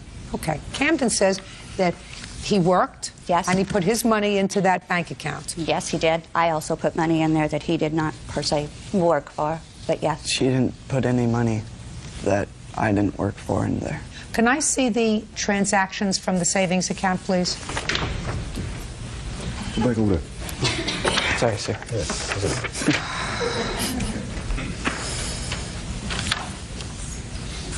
Okay. This money was originally opened with $300. The only money that was put in was $227 after your mother put it in.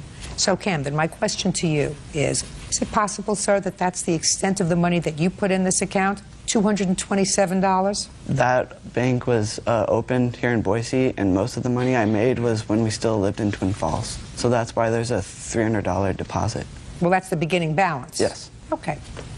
All right, Ms. McClure, let me tell you this. There's no question that this car is your car. I'm dismissing that part of your son's lawsuit that deals with that car. I do, however, think that he has a legitimate complaint with regard to the savings account that was in his name where he put his money. This is his money. You are the custodian for his money, and you can't take it out and spend it unless you're prepared to show me exactly what you spent it on. I didn't necessarily spend it. Camden did. All right. On your lawsuit, sir, I am awarding you the $528.85 for the money that's in the account. I hope that that satisfies you. I want you to be a smart boy. Thank you. Just because you decided to live with your father doesn't mean that you don't have a mother anymore. I've already explained to her that she should be the second happiest person in this room today because she has a little bit of freedom, and she should use that to get herself together, to get a job, to start taking care of herself, which she clearly hasn't done in a very long time. That's her responsibility. She doesn't have any children at home. She doesn't have any reason why she can't get a job and work. I have one. Well, it's been a long time coming. It is time now for you to take care of yourself, for nobody else to take care of you. You owe your former husband $624 and your son $528. Thank you. That's all. Parties are excused. You may step out. I love him very much. I always will, no matter what he says or does. That's just the way it is. I just thought, fair is fair. You should at least try to straighten things out. And as far as Camden and I are concerned, that's only up to Camden. I'm not sure. That's for time to be told. And now the next case. All parties in the matter of Thomas McMillan versus Chris Lee. Step forward, please. Tricia Thomas and her fiancé Wesley McMillan are suing former friend Billy Chrisley for causing them to be ticketed for the possession of marijuana. According to what I read, you were traveling in two cars, leaving Texas on your way to Arkansas because of Hurricane Rita. Yes, ma'am. You were traveling behind Miss Thomas. Yes, ma'am. In the car that you were traveling in was Mr. McMillan, one of Miss Thomas's children. Yes, ma'am. Miss Thomas was traveling in front of you, and in your car was another one of your children? Yes, ma'am. Mr. Chrisley, you were pulled over by the police Yes, ma'am. for tailgating. Yes, ma'am. What did the policeman say to you? Well, he pulled me over for tailgating. That's what he told me he pulled me over for. In what state were you when you In got Oklahoma. pulled? Oklahoma. We were on our way back. Go ahead. So he pulled us over. He asked me for my license, registration, all that for the car. And I told him I didn't have my license, and I just got the car, so I didn't have no insurance, no registration, no nothing on it, because I just got it. Well, what about your license? It was expired, and I still had to leave to go to Arkansas, and I just drove back, Could we move on, please? What else did the police officer say to you? So he ran my record and everything else. Then he asked me if I had anything, and I told him yes.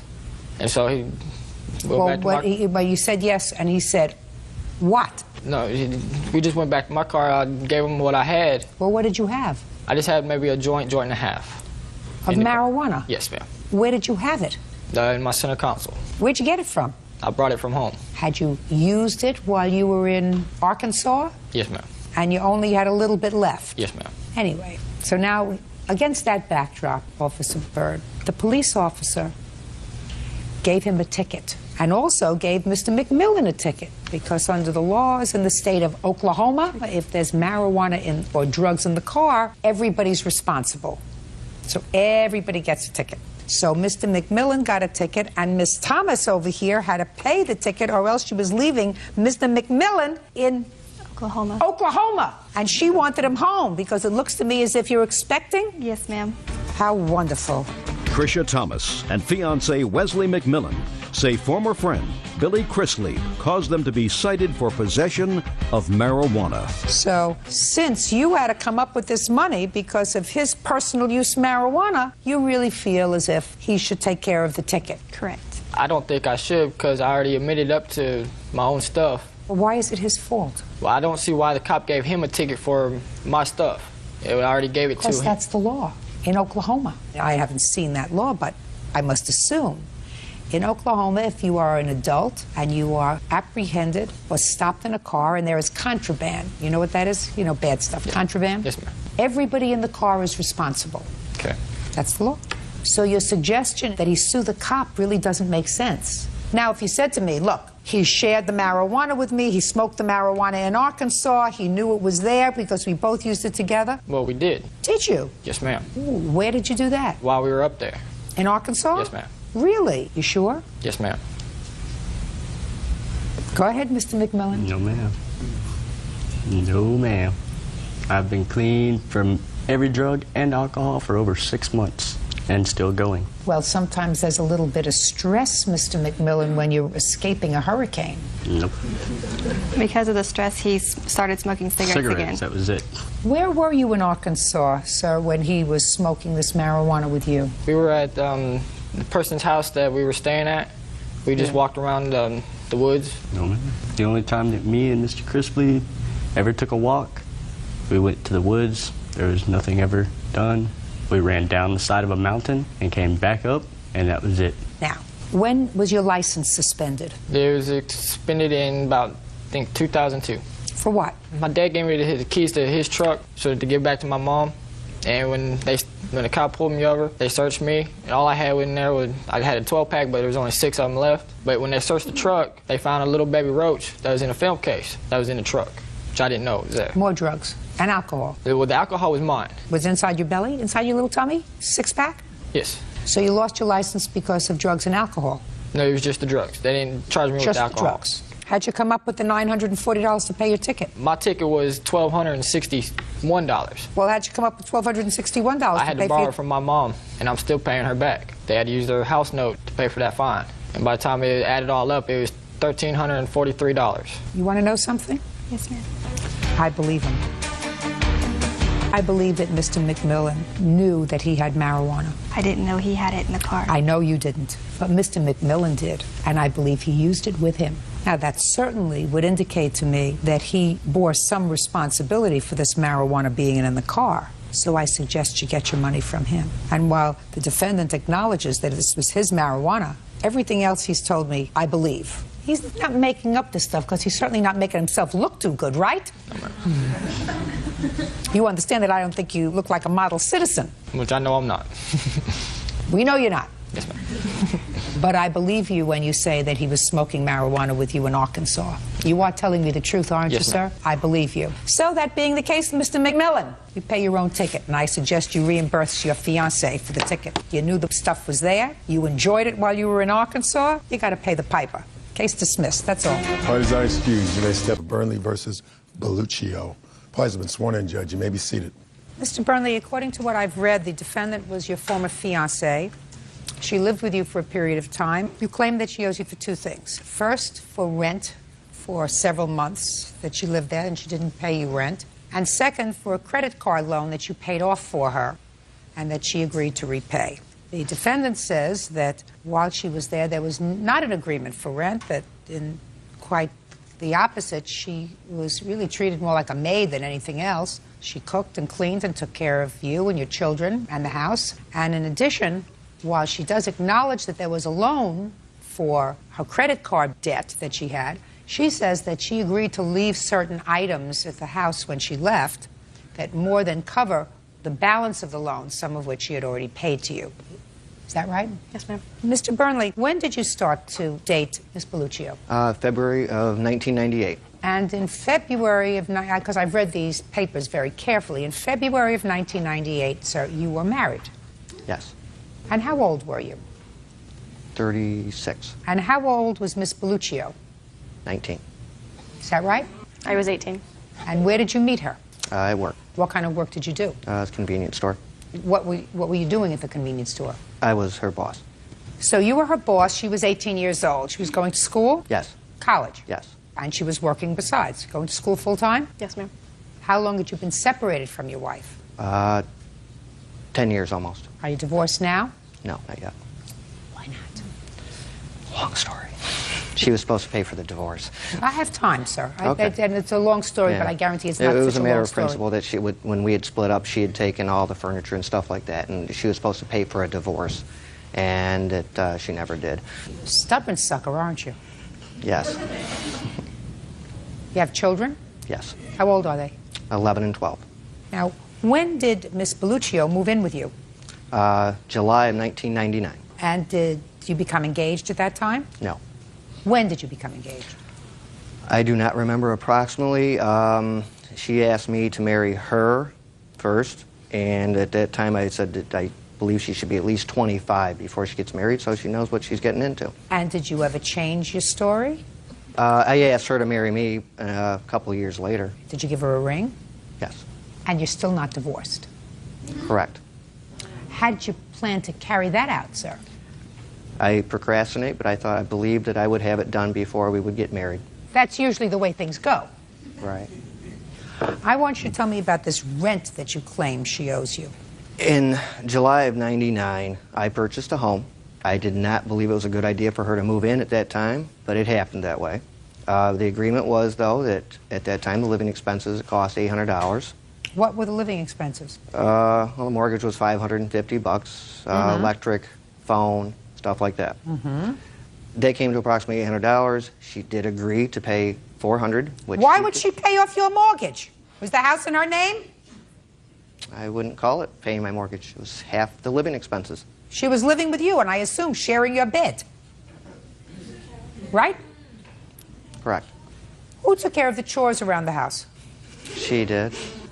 Didn't you think you were a little old for her, Mr. Burnley? Yes. Didn't you think that a guy who's 36 years old and married should have nothing to do with an 18-year-old girl who's working, going to school, trying to do the right thing? She want to get hooked up with you for it. You can't even get yourself off the horse after 10 years. Huh? She told me age didn't matter to her. She told you She age told me didn't that, matter. She's 18 years old. You're a grown man. Age matters. There are a lot of things that matter that people say don't matter. They matter. It is your statement that you did not have an agreement with him for rent. Is that right? There was no formal agreement. There were times when we did say, give what you can. There were times when Stephen had 2 roommates where he didn't expect a penny from me. And then there were times we actually did, in September of 2003, have a formal rent agreement. Okay. What was your agreement? That I would pay him $300 and that I would pay for groceries. Okay, and when did you move out? November of 2003, at the end. Okay, so for 3 months. Correct. I always contributed to the household, whether it be projects or whether it be I paid for all the groceries. There may have been 1 month in the 4 years that we lived together that Stephen bought groceries. But I did all the household chores, and I assisted him with several projects. I have pictures of his whole house has been changed. I paid for a lot of those things. Like what? Painting. I helped him paint. We did the whole back patio, and I paid for several flowers to go in the ground. At least $250 a summer I paid for flowers, and several of those flowers have come back. So you treated the house as if it was going to be your home? That is what Stephen told me at all times. That he offered one of the roommates money, $7 per hour, to help him work on a project. And I questioned, why aren't you offering me money to help you work on these projects? And he said to me that half of this will be yours someday. I'm listening. That part's not true about putting in flowers. I always had told her, don't put flowers in, you can't afford it, you're going to school. She'd also bought clothes for my children, which I told her not to do. So she was a nice person? Yes. When you were together? Yes, she did a lot. Try to hold up her end of the financial bargain while you were together. Right. And then some. That's correct, which I told her all along. So why are you here suing her for rent? Principal. Someone who proposes marriage to a girl half his age while he's still married shouldn't talk about principle. Judge Judy continues in a moment. You lived together for how many years? 4. Get over it. And later today, Your mother never said to you, don't worry, it's a gift. Right? Right, but she did say, don't worry. Oh, did you ever hear the expression, beauty fades, dumb is forever? real cases, real people. Judge Judy. Stephen Burley says Ex-fiancé Courtney Belluccio owes for a loan to pay off a credit card. Courtney says Stephen is still legally married. Now let's get to the credit card. April 10th, 2003. I was not aware at that moment. She came to me and told me that she had a credit card that she had, I don't know if it was maxed out, but it was very high interest. It was killing her paying the payments. So I decided to take a bank offer loan that I'd had and pay off that credit card, and it was at 2%. How much did you give her to pay off the credit? $5,176. And how much did she pay back? How much did you pay back? I paid back $3,890. And you claim that you don't owe anything on this because why? When I moved out in November of the end of November 2003, I told Stephen when I was leaving that I'm going to leave some things behind. If I'm going to write my estimated value next to it, I'd like you to write what you feel is a fair value next to it, and we'll agree upon a value, and we'll take that off the balance. And he agreed.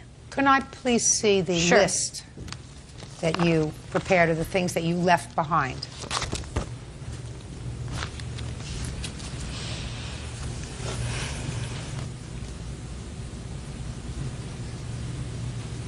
Well, let me tell you this. Some of this is nonsense. A bicycle. Now that's $100. Kitchen table and 4 chairs. Sits in the basement. Told her she could take it. Would she need it? 2 dining room chairs. In my basement. You have any use for these things? No. You can go get these things because he doesn't want them, but you don't get credit for them. Okay. You agree to pay it back. The money you owe him $1,500. That's all. Your lawsuit, sir, is seeking over $3,000. I think you're a little out of line. I think you're out of line with the rent. I don't think that you had an agreement other than the defendant has already acknowledged that is an agreement for 3 months. I believe her when she says she paid you the rent for the 3 months, September, October, November. That's it. You lived together for how many years? 4. 4 years? Get over this list. Get over it, unless you want any of this stuff. If you want any of this stuff, it's in his basement. I'll make an order that you can go pick it up. Do you want it? Yes, ma'am. Good. She's going to come and pick up all this junk within 5 days of the date of this hearing, and she owes you $1,500. That's all. Parties are excused. You may step out. I think his real motivation is that he's simply angry with me. I procrastinate a lot, so she probably figured I wouldn't try to collect it. We had just completely grown apart. We wanted different things on a daily basis from life. I was just in no hurry to get married again, I guess. It was all on principle. He was planning on getting a divorce, and ironically, after I left, he initiated one. And now the next case. All parties in the matter of Power versus Power. Step forward, please. Homemaker Mary Power is suing her daughter, administrative assistant Catherine Power, for the cost of a cruise from New York to Canada. Ms. Power, this is your daughter. Yes, it is. And I gather from reading your petition that at this point in your lives you're not happy with each other. No, we're not. So this is what the case is about. Your family was planning to go away on a cruise together, so I assume you all got along. You have children? Yes. How many? 2. And they were going on the cruise also? Yes. How many of your brothers and sisters were going? 2. 2 sisters. And Mrs. Power, what you tell me in your petition is that your daughter paid for the cruise, and then the cruise company went bankrupt. Correct. And everybody was really disappointed, and according to what you tell me, I read, you made arrangements for a second cruise. Correct. And since the refund hadn't come back yet, you paid for the second cruise. Correct. And your daughter didn't pay you back when she got the refund. Correct. She says that the second cruise was a gift. Absolutely not. That's your defense. Is that right? Yeah. When were you planning to go on this cruise, Miss Power? The first cruise on Regal Cruises, we were going June 29th of 2003. And where were you going? We were going from New York to Canada. Kathy, how much did you pay for that cruise for you and your 2 children? Was it 3 people going? I paid $906, but that wasn't a full total. When did you pay that money? Throughout January to May of 2003. Great. When were you advised, Miss Power, that the cruise was canceled? I was advised in May of 2003. And did you rebook another cruise? Yes, I did. For the same period of time? For the same period of time. Just one day earlier, we were going to leave than previously planned. And was that a more expensive cruise? A few $100s more. So what happened? You went on the cruise in June? We went on the cruise. We had a great time. I got a refund back in February of 2004. Did you call your daughter and ask her if she had gotten a refund back? Yes, I was very excited I got my refund, but she didn't seem to be as excited. And she just called me up a few days later, and she said to me, now she didn't say she got her check back. She said that when she gets her check back, she'd like to use it to go to Florida on another vacation. And I said, absolutely no. I want my money back. And she said? And she said that no, she wasn't giving it back to me. Real cases, real people. Judge Judy. Mary Power says her daughter, Catherine Power, owes for a cruise from New York to Canada. Catherine says she's a struggling single mom, and the cruise was a gift. Give me your version of the events that led to your belief that this was a gift to you. The first cruise that we had purchased, actually my mom called me and said, would you like to go on a cruise, and I'll help pay for it. And then she ended up paying for my sister Karen's part, but didn't help me. So I was still paying for it because I wanted to go. So I just went on about my time and got a phone call when I was at work, and she said, I purchased a new cruise. So I was like, well, Mom, I don't have money. And nothing came up about the refund check. I don't have the money to pay for it. She goes, don't worry, it's a gift. So that's how I took it as. Kathy, what? Your mother never said to you, don't worry, it's a gift. She said, don't worry. I know that she didn't say, don't worry, it's a gift, and you know she didn't say, don't worry, it's a gift. Right? Right, but she did say, don't worry. She didn't say it was a gift, but she said not to worry. Right. She didn't say it was a gift. How did I know that? Because people don't say that. They just... Because if it doesn't sound right, it's not true. Yeah. So tell me what happened, Miss Power, when you got back your refund from the cruise line in February. She said she paid for the cruise and that I was supposed to pay her back. And that was not my point of it. It was... Well, what was your point of it? Was your point of it that... She bought a trip for the family. It was the last family trip. She felt that everyone should go on it because my father was sick and she wanted us all together. That's what it was. Then, Kathy, would you explain to me, if that's your rationalization for keeping the money, why is it that you testified earlier that from February until May, you were paying the travel agent, and you paid the travel agent $906 if your mother had already said to you, I want to take the family away on a trip? And what I think happened that really annoyed you is that your mother, according to you, chose to pay for one of your sisters to go and didn't choose to pay for you. Because you've already mentioned that once, and that, I would say, might fry you a little bit. But let me understand why your mother decided to pay for one sister and not you. You want to explain that to me? Yes. When my daughter, Kathy, had my grandson, she had to take some leave off from work. She was on maternity leave. And during that time, my husband, Bill, and I helped her with her rent and her car payments to keep her going. And I did ask her at that time to pay me back. Okay. She did not. Okay, just a second. So, did your parents help you? They came up to the house when I had Liam and watched Emerald, my daughter, and then she helped me with diapers and stuff. So you decided to pay for Karen to make it even with your children? Right. Okay. How much was the total cost of your trip, Madam? $1,206? It was $1,806 altogether, and then minus $500 for my sister. $1,306. Okay, $1,306. $1,306 is what you intended to pay. Is that right? Correct. Mrs. Power, even if you decided to go on a little bit more expensive cruise, I assume you would be perfectly happy if you got $1,306 back from your daughter. If she said to you, listen, I don't have the extra money, but here's the $1,306 that I was intending to pay for the first one. Mm-hmm. I'm going to give that back to you. I would have been happy. And that would have been right, Kathy. No. That would have been right, Kathy. Nope. Listen to me.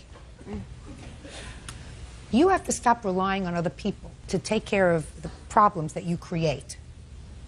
You create certain problems. You created a lifestyle for yourself. And it seems to me from listening to your mother, who's a pretty rational lady, that you have relied on other people to take care of the problems that you create. And when you listen to me, and when you turn 30, you just told me that. You just told me a moment ago that your parents came to watch your daughter when your son was born. Correct. and gave you a little bit of money, a little bit of help. Well, that means relying on other people for problems that you create. They didn't have to come. Oh, listen to me. Listen to me. Did you ever hear the expression, beauty fades, dumb is forever? Huh? Mm-hmm. All right. That's all I'm going to say. You owe your mother $1,306. That is the cost of the trip that you had originally said that you were going to take care of. You got a refund for most of it. You should have turned that refund over to your mother by signing over the check to her and saying, thanks for covering the balance. She would have been ecstatic that you did the right thing. You chose to do the wrong thing. And you can't, at your age, do the wrong thing. First of all, it sets a bad example for your children, and that's primarily why you can't do the wrong thing. Because you're supposed to set a perfect example for your children, and then you're not supposed to make your mother come and sue you. Don't say anything. Judgment for the plaintiff in the amount of $1,300. In the matter of Harrington versus Badman. Parties have been sworn in, Judge. You may be seated. Folks, have a seat. Ms. Harrington, according to the complaint that I read, you and the defendant were in a relationship and lived together for a period of time. When you moved in together, you took some of your stuff and put it in a storage unit. The storage unit was in Mr. Badman's name. That's right. And he paid for it. No. That's what he says. There came a time when the two of you parted company, a day that you will tell me about briefly, and it is your claim that he got rid of the stuff in your storage unit, which you wanted back. Mr. Badman acknowledges that he emptied the storage unit. Some of your stuff he gave to the Salvation Army. Some of your furniture he still has. And the reason he did that was that when you moved out, you took a substantial amount of property that did not belong to you, that belonged to him and to his daughter, and he has a counterclaim. How long did you live together? He moved in with me in February of 2004. He had a dog, and I had a dog, and I was only allowed one dog at my apartment complex. Therefore, he moved into his own place, and about a few weeks after him living there, he begged me to move in, told me how much cheaper it would be. Just listen to me. Okay. This is not a 1,000-page tome that we're going to do here. When did you move in together? May of 2004. And when did you put your property in storage? The end of May, I believe. The day she moved in. There wasn't room in my apartment for many of the things. What did you put in storage? I put living room furniture, dishes. My parents had started collecting teddy bears for me when I was a child. A futon, a bed, clothes, shoes, dresser, desk combination, a glass mirror, and my diploma, important tax information papers, all sorts of things. And when did you separate? July 25th, 2004. Tell me the circumstances surrounding you moving out. I had found out that he had been cheating on me with her. That is his baby's mother. We were going to court for custody of his child, me and him together, and I found out that he was cheating on me. I came home from work early, asked him, you know, why are you doing this? Can we please talk about this? He then shoved me into a dresser, and I dislocated my finger. The police then told him that he should leave the apartment for a few days while I got my things together. Within those 3 days, he came back and broke in his own door, busted the lock off, and I moved out the very next day because I wasn't safe living there with no lock on the door. I took the things that belonged to me, and only me. The only thing that I have of him are some pornography tapes that I did not bring with me because of the security on the airplane, and I didn't want them flashing about. They're kind of disgusting. What'd you take them for? They were actually in a box of movies of mine. When did you try to get your property back? Right after I moved out, I went to the storage unit to see. I had a key to it because my things were in it. I did pay for it, and he had changed the locks. Now I'll hear you, sir. When we did break up, it was because of we were arguing about, she was accusing me of fooling around with her. We were just friends. We've always stayed friends because we have a child in common. So I didn't want to argue, so I left the home. She called the police. We went down there.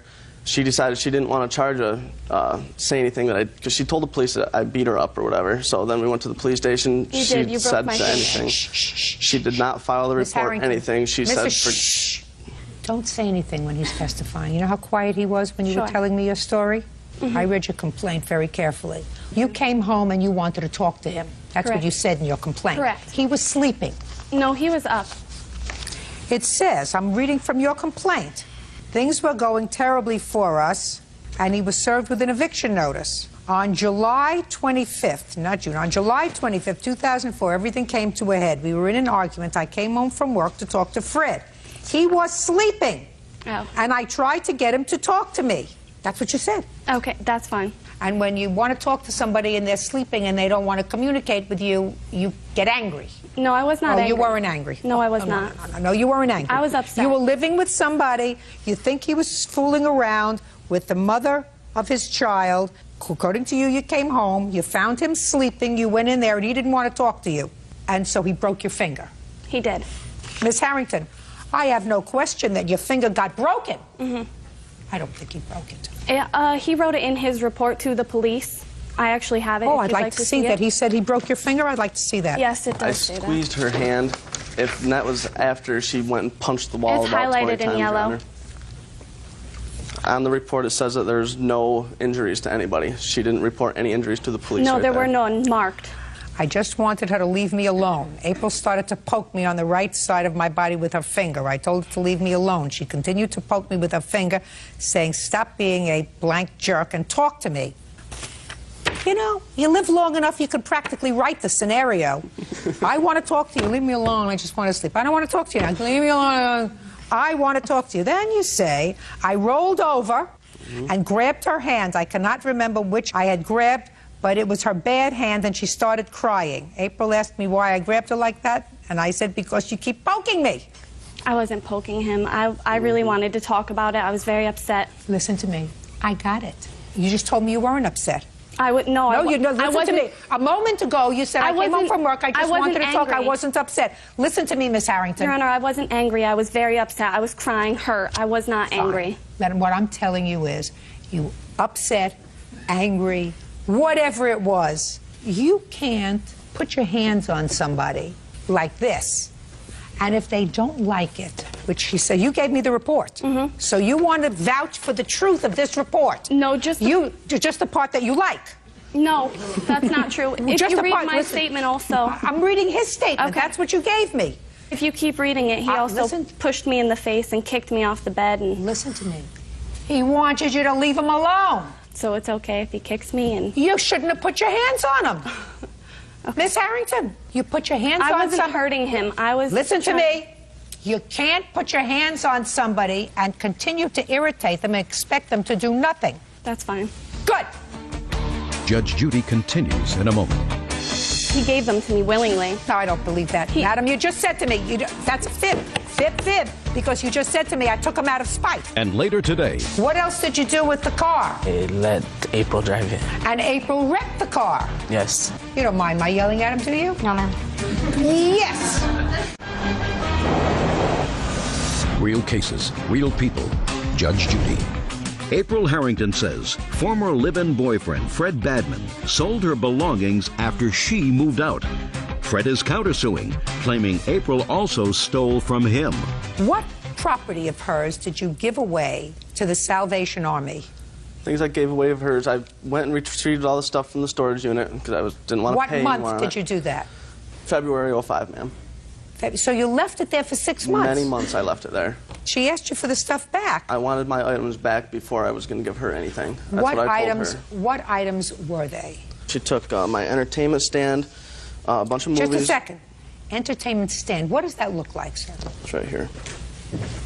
And a tent. That's what I got pictures of. I need a cup of coffee. An entertainment stand, some movies. Shh. Okay. I mean, this entertainment stand, did you put it together yourself? Yes, I did. You put it together yourself? Yes. I bought it from an appliance store years ago. $69, you put it all together? No, it was $300. It's a large entertainment stand. I'm looking at it, sir. I got it. Okay. Let us say she took the entertainment stand. And she took... Did you take his tent? No, I did not. Did you take his entertainment stand? He gave that to me because where he was moving had a big screen TV and he no longer needed it. Big screen TV. What else do you say she took of yours, sir? She took my fishing tackle box, some PlayStation 1 video games. I don't know why she would have took my Jack, but Jack wasn't at my house no more. And she took my daughter's clothing and toys. Because when we were living together, we went out together, bought clothing and toys and many things for my daughter's birthday when she turned 1. And when she moved out, she figured I bought them, I'm taking them myself. So she took all the things that we bought together for my daughter. All the things that she paid for? Correct. Good. We paid Listen to me. All the things that you paid for? Correct. Listen to me, Miss Harrington. You may have paid for them, but once you make a gift, then they no longer belong to you. Okay, I actually bought them because we were going to custody for the child. I don't care. They were not, the clothes didn't fit you. Correct. The toys weren't for you to play with. And once you purchase something and give it away, the gift is complete. You no longer have ties to it. You cannot take it. Do you understand? Yes, I do. So that was wrong. I know that was wrong. So why didn't you give them back? I took them out of spite, actually, honestly, and I did not give them back because we didn't talk anymore after that. He no longer, he wouldn't give me my things out of the storage unit. And did he ask you for his daughter's things? No, he never. He gave them to me willingly. No, I don't believe that. Madam, you just said to me, that's a fib, because you just said to me, I took them out of spite. Ma'am, listen to me, you can't have it both ways. I asked them for them back out of spite, yes, and he did give them to me willingly. I went to his new house. Sounds to me like you two people did a lot of nasty things to each other. Very true. But, Mr. Badman, you cannot dispose of her property. You can go to court and seek to recoup your $29.99 TV stand, or if you say your tent, which she says she doesn't have, that you can do. But you cannot give away her property. I kept the important things, Your Honor. I kept all of her. Oh, good. That's what I want to see. What important things that you kept? I kept all of the furniture that she had, and I kept important documents like her taxes that she's been wanting. Good. I'd like to see all of those things, sir. Her GED papers. Perfect. Oh, this is going to be such. Would you like my list also? I'm speaking. Okay. It's all junk, Your Honor. So you have all of it? Yes, I in have your all house? That. It's at my aunt's house. It looks like it's in a barn. It is. So I wasn't going to keep paying $85 a month for stuff. You should have given it back to her. I didn't want to do that when she's kept all my stuff. You're a big baby, Mr. Badman. You're a baby. All right. Yeah, you're a baby. 5 days from today, she's going to pick up all of her property. Is to be put together in good order. The place where my things are at, there are 13 cats, and the house itself and the barn itself is absolutely covered in feces and urine. Miss Harrington, this is your choice. The property has been in Mr. Badman's possession now for over a year. Correct. You had a choice. Your choice was to immediately pursue him in court, just as you did now, a month later. Listen to me. A month later, and get your stuff. He told me he sold it. Well, then what brought you here a year later? Is not an answer. He started leaving notes in my car, like trying to get in contact with me, so I went to see him, and he told me he sold them. And I'm telling you, what you did was you waited for a year to pursue a matter in court, and now if you don't like the way the stuff has been, you're not going to get the cash for it. Okay. Now I want you to tell me what you gave to Salvation Army. I gave 2 Rubbermaid bins of clothing that was all moldy and gross from sitting around forever. The little box of ceramic dishes that she had. A few of them items were broke, so I had to throw them in the garbage. And a little bag of teddy bears that were just junk, and that was it. Mr. Badman, that junk is going to cost you $1,000. For dishes? They weren't broken when she left them, and the clothes weren't moldy when she left them, and the teddy bears were a collection of hers, and you had no right to dispose of them. Do you understand? Yes, ma'am. Very good. Now, what proof do you have that she took any of your property? I don't really have proof of anything, because when I've broken up with girls before and I've dealt with them stealing like a couple things, and I just wanted to move on with my life. You mean this has happened to you before? Yes, ma'am. How many times? A couple. You're very unlucky in love. Are you together now with the mother of your child? Yes, I am, Your Honor. You live together? She's my fiancée, but she's going to be married soon. Oh, wonderful. So, did a little bit backwards, my life but all straightened out, and everything's good, and just want to be with my child and get all this over with. Very good. My complaint against Miss Harrington is a complaint that I can put on your shoulders as well, sir. You had a legal remedy, right? I didn't choose to do anything. You chose to do nothing. Right. And you have no proof that she took anything. And she has no proof of what was in the storage unit either. Listen to me. Of the few items that she does have. You just told me what it was that you, as far as I'm concerned, maliciously gave away, including something that she says was a teddy bear collection that she had for a very long time, and you said it was a bunch of junk teddy bears. It's not nice. That's irritating.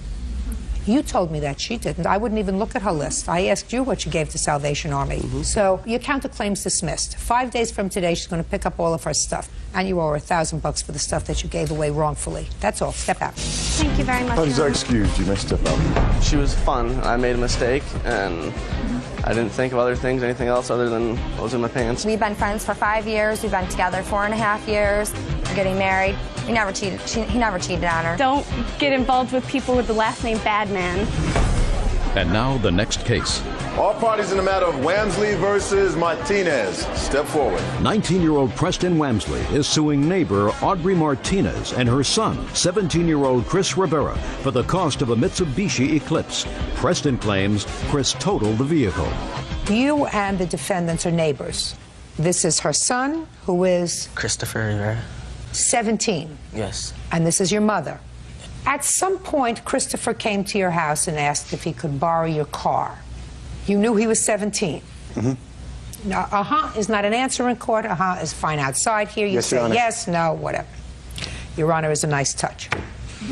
He said he needed your car so he could take his sister to school. Yes. But that was a partial truth. You know what that means? I'm not sure. It means it was know, only half the truth. partially true, half true. A little piece of it was true. Some of it was a lie. You didn't just want to take your sister to school. You did something else with the car, right? Yes. What else did you do with the car? I gave my cousin a ride home. And after you gave your cousin a ride home, then what else did you do with the car? And I let April drive it. Who's April? Some girl. Was she in the car? Yes. I didn't get that part of the story. How did April get into the car? Because she was with my cousin. How old is April? 17, I believe. I want you to keep your voice up. You don't mind my yelling at him, do you? No, ma'am. Yes. And April wrecked the car. Yes. So, Mr. Wamsley, you expect Mrs. Martinez to pay for your car. Yeah, and I was under the impression that he had a license. I don't care whether you thought he had a license to drive race cars or drive a ship to the moon. You have no right to loan a car to a minor. None. Now, I read your complaint and you said, well, you thought he had a license because you saw him driving around in his mother's car. Yes, Well, Your his Honor. mother wants to be a jerk and let him drive around in her car. That's her prerogative and her problem. But how do you know that his mother gave him permission to drive around in her car? Maybe he was just driving around in it when she wasn't home. Is that possible? It could be, yes. Sure. Does your son have a driver's license? No, ma'am. You ever give him permission to drive your car? No. You drive your mother's car? Yes. Where's your mother when you drive her car? At home. Does she know you drive her car? No. See what I mean? As a matter of fact, if he was injured while in your car that you let him borrow, she would sue you and would have collected. Do you understand? When you're dealing with a minor, and he's a minor, he's a stupid minor, and he's dishonest, right? Yes. You do not do anything that would require parental permission, because when you talk in terms of minors, they are referred to as minors in the law because they're too stupid to make their own judgments. He's too stupid to make his own judgment. And you gave him a weapon. Was April hurt? No, ma'am. Anybody hurt? No, ma'am. You are a very lucky man, sir. You should go home and thank your lucky stars that somebody isn't suing you and taking your house away. Your case is dismissed. Parties are excused. 5:56 on the calendar in the matter of Tillinghast versus Stott. Parties have been sworn in, Judge. You may be seated. Folks, have a seat. How old are you, Tony? 20. And you? 21. You two gals had been friends and decided to take an apartment together. According to your complaint, the defendant owes you some money because you leased this apartment and she moved out early. Didn't pay the rent for 3 months. The defendant says that her boyfriend settled with you. She's got a counterclaim. She said that your friends destroyed a mattress of hers. What prompted you to take an apartment together? We've been best friends all our lives. We live next door to each other. I wanted to get out of my parents, and she wanted to move out to hide her relationship with her boyfriend over there. That's you? Yes.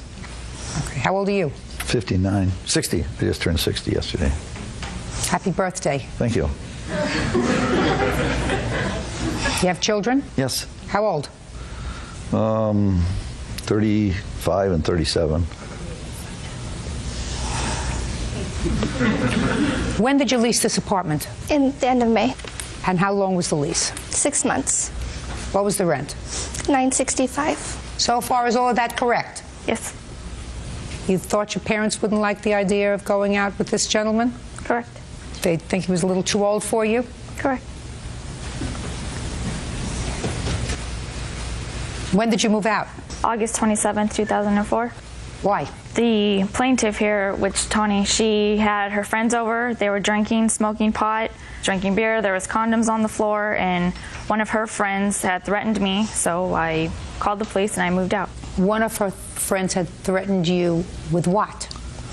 Verbally threatened, and also picked up a pen and acting like she was going to. That's not true. Just a second. When did this happen? The night of August 27th. What was the argument about? The argument was about her friends and her all over my belongings, trashing some of my stuff that I had. Were you spending every day at the apartment? No. You were spending most of the time at your boyfriend's home? Yes. So you were really just paying the rent for this apartment as a beard? Yes. Are you living together now? Yes. Have your parents accepted that? No. They know about it, but no, they have not. Did you give her any money for the remaining 3 months on the lease? I gave her $400 in, I believe it was... When? September. After you left? Correct. And then another $400 in October.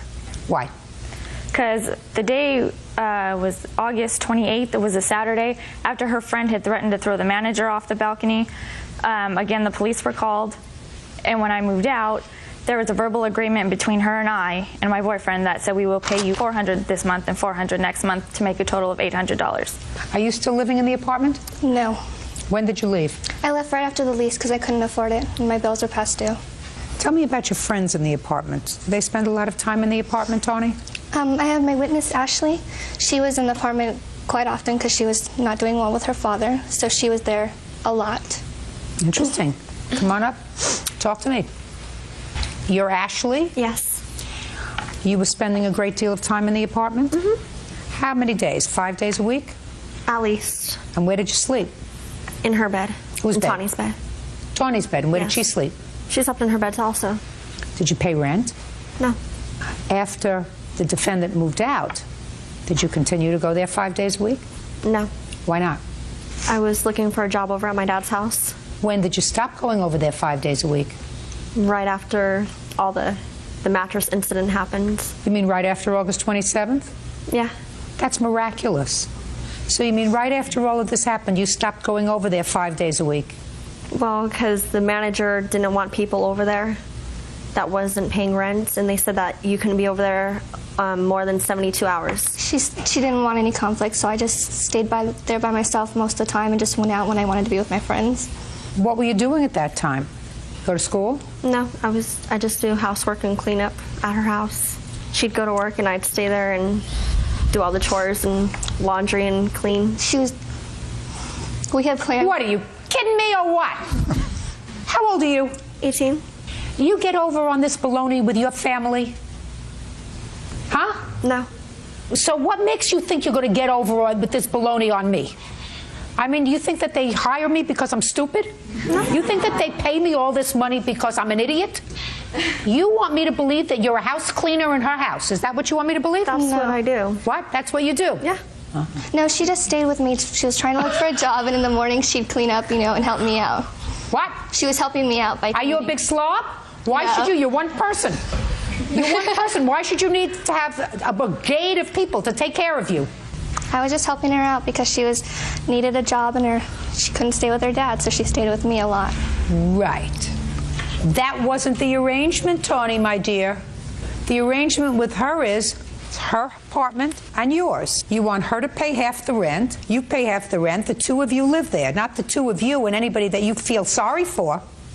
So for half the time that she was paying rent and not living there, she was living there. And then miraculously, Ms. Smarty Pants says that the day after this incident, when she left, she all of a sudden decided she could stay at home with her parents. She actually went and stayed with her grandma for a while. Good. Judge Judy continues in a moment. You're talking to your parents? Yes. Great. Keep that open. That's the one constant that you have. And later today, He got very angry because I wasn't interested in dating him. He threatened my job. He threatened my life. He said, I know where you work. I know where you live. And I hung up the phone on him. real cases, real people. Judge Judy. Tawny Tillinghast says her former best friend, Tiffany Stott, owes for breaking a lease. Tiffany says Tawny's partying forced her out. She paid you. She came home. She found things going on there that she didn't like, people living there that weren't supposed to be living there, and she was gracious enough to pay you for 2 months, or a substantial part of it for 2 months, and she wasn't there at all. She was never there to begin with. I got it. I got it. That's why you had the apartment to yourself. You could invite anybody who you wanted to come on over and live there, which you did. So she was very nice to you. You should have started to advertise immediately when she moved out to get a new roommate. Did you do that? I tried to see if any of my friends... Did you advertise for a new roommate? It was only a one-bedroom. No one wants to share a one-bedroom. Okay. Now, are you pursuing your counterclaim for the ruined mattress? I don't need to. Once she brought this upon me, I figured I might as well bring something upon her. Well, by bringing it upon her, you're also visiting it upon Bird and me. You don't want to do that, do you? No. Perfect. What do you do? I'm an office manager. You're talking to your parents? Yes. Great. Keep that open. That's the one constant that you have. Okay? Okay. Good. You withdrawing your claim for the mattress? Yes. Perfect. And your case is dismissed. That's all. Parties are excused. You may step out. This girl is my best friend since I've known her forever. She let some 60-year-old man change her into someone she was not. I remember telling Tiffany, I said, watch it because Tawny is kind of wild. Pot, smoking. I did party. What can you say? I'm like a regular 20-year-old. I'm not like a 20-year-old dating a 60-year-old man. She was arrested at Mervyn's for paying for stealing merchandise, and she was ordered to pay. She used to be sweet. Now she calls me and yells and harasses me on the phone with him whispering in the background, telling her what to say, you know. Tawny said she had changed. That's fine. But obviously she hadn't changed. And now the next case. All parties in the matter of Haynes versus Lang. Step forward, please. County Inspector Douglas Haynes is suing his former friend, event coordinator Kimberly Lang, for the return of furniture he loaned her. Kimberly claims Douglas gave her the furniture. Mr. Haynes, you and the defendant had a friendship, according to what I read. You met at a car dealership and you had dinner a couple of times. And it is your claim that you loaned the defendant some furniture that you had because you were doing some remodeling in your house or garage.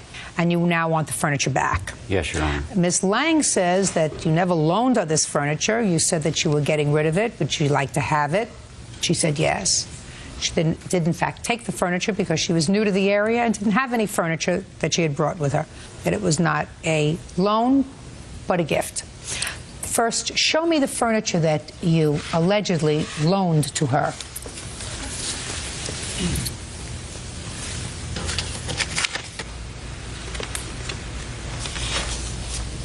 I see two people, one with a beard and his shirt open, and one lady with glasses on. Those are my previous neighbors, and that's the stereo cabinet behind them.